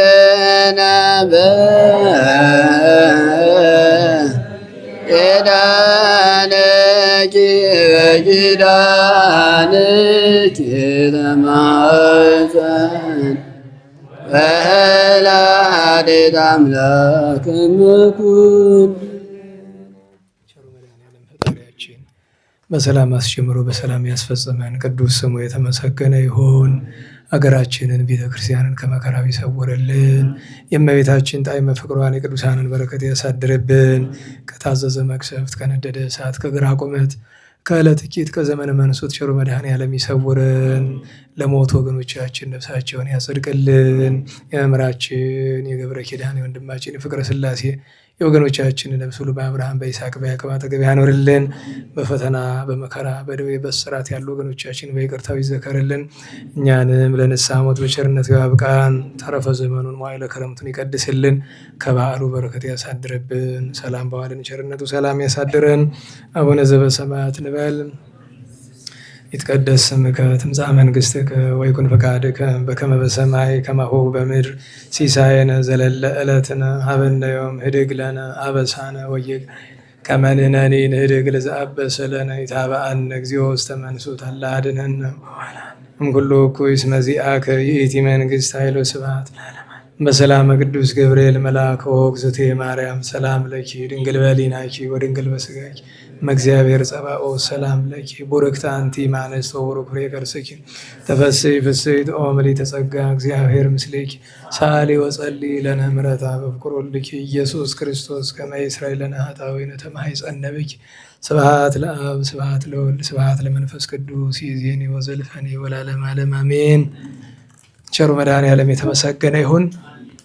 የፍልሰታ አድርሽኝ ዝክር አስከቻላችሁ አስቀድማችሁ አስመዝግቡ። ምክንያቱም ውጭ ሀገር ያሉ በጣም ብዙ ወንድሜቶቻችን መዘከር ይፈልጋሉ። ቅድሚያ ግን እዚህ በአካል ለምትሳተፉት ለመስጠት ነው። ሁልጊዜ በየቀኑ 3 ሴት 3 ወንድ ነው የሚዘክር። ገብታችኋል? 3 ሴት 3 ወንድ ነው የሚዘክር፣ 6 ሰው ማለት ነው። ስለዚህ ውጭ ያሉላችሁ አሁን መሸብን ካላችሁ ደግሞ ነገ ከነገ ወዲያም ቢሆን ማስመዝገብ ትችላላችሁ። ከዚያ ከተቻለ የ21ዱን ቀን በሙሉ አስመዝግቡ ከቻላችሁ ሙሉትና ከዛ በኋላ ቀሪውን የተገኘውን ያክል እዛ ላሉ ወንድሜቶቻችን እንስጣቸው፣ እነሱም ይዘክሩ። ቅድሚያ ግን ለእናንተ ሴት የሚያስፈልገው ነገር ቆሎና ህብስት ነው። ማየውን እዚህ ያሉ ወንድሞቻችን ያዘጋጃሉ እና 3 ሰው ነው፣ 3 ሴት 3 ወንድ ነው በየቀኑ እንደ ድሮ በየቀኑ ነገ የምትዘክሩ ከነገ ወዲያ የምትዘክሩ የሚባል ነገር አስፈላጊ ነገር አይደለም። አስመዝግቡ። ከዚያ በኋላ ካልሆነ እንሰጣቸዋለን። እነሱ አይደለም የ21 ቀን አልኳቸው የዓመት ይሸፈናሉ። እነሱ ደስተኞች ናቸው። ሰው ሀገር ያሉ ሰዎች እንደዚህ አይደሉም። እንደኛ እንዳይመስሏችሁ ብዙዎቹ ይፈልጋሉ። ግን ቅድሚያ አነሰም በዛም በአካል ለመጣችሁ ሰዎች ቅድሚያ መስጠት ግድ ነው። ከዚያ በኋላ የተረፈውን ግን ለእነሱ እናስይዛለን ማለት ነው። የወንድሞቻችን ለአብነት ተማሪዎች ደግሞ ማታ ማታ ህብስት እናቀርባለን። እንደዘወትሩ በሰላም አስጀምሮ በሰላም ያስፈጽመን ቸሩ መድኃኔዓለም እንቅፋት ሳይመታን እሾህ ሳይወጋን ኃጢአት ሳይሰለጥንብን በደልም ሳይገዛን የብርሃን መላእክት በፊት በኋላ ቀን በቀኝ በግራ እየጠበቁን ለጊዜ ወደየቤታችን ለፍጻሜው ተስፋ ወደምናደርጋት መንግሥተ ሰማያት ከተከፈተች ገነት ከተነጠፈች ዕረፍት ከአባቶቻችን ርስት ሁላችን በሰላም ያደርሰን። ስብሐት ለእግዚአብሔር ልዑል ወለወላዲቱ ድንግል ወለመስቀሉ ክቡር ጾስ ኃይል አሜን።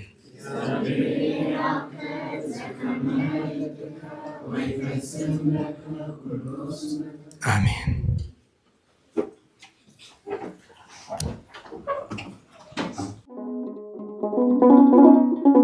Thank you.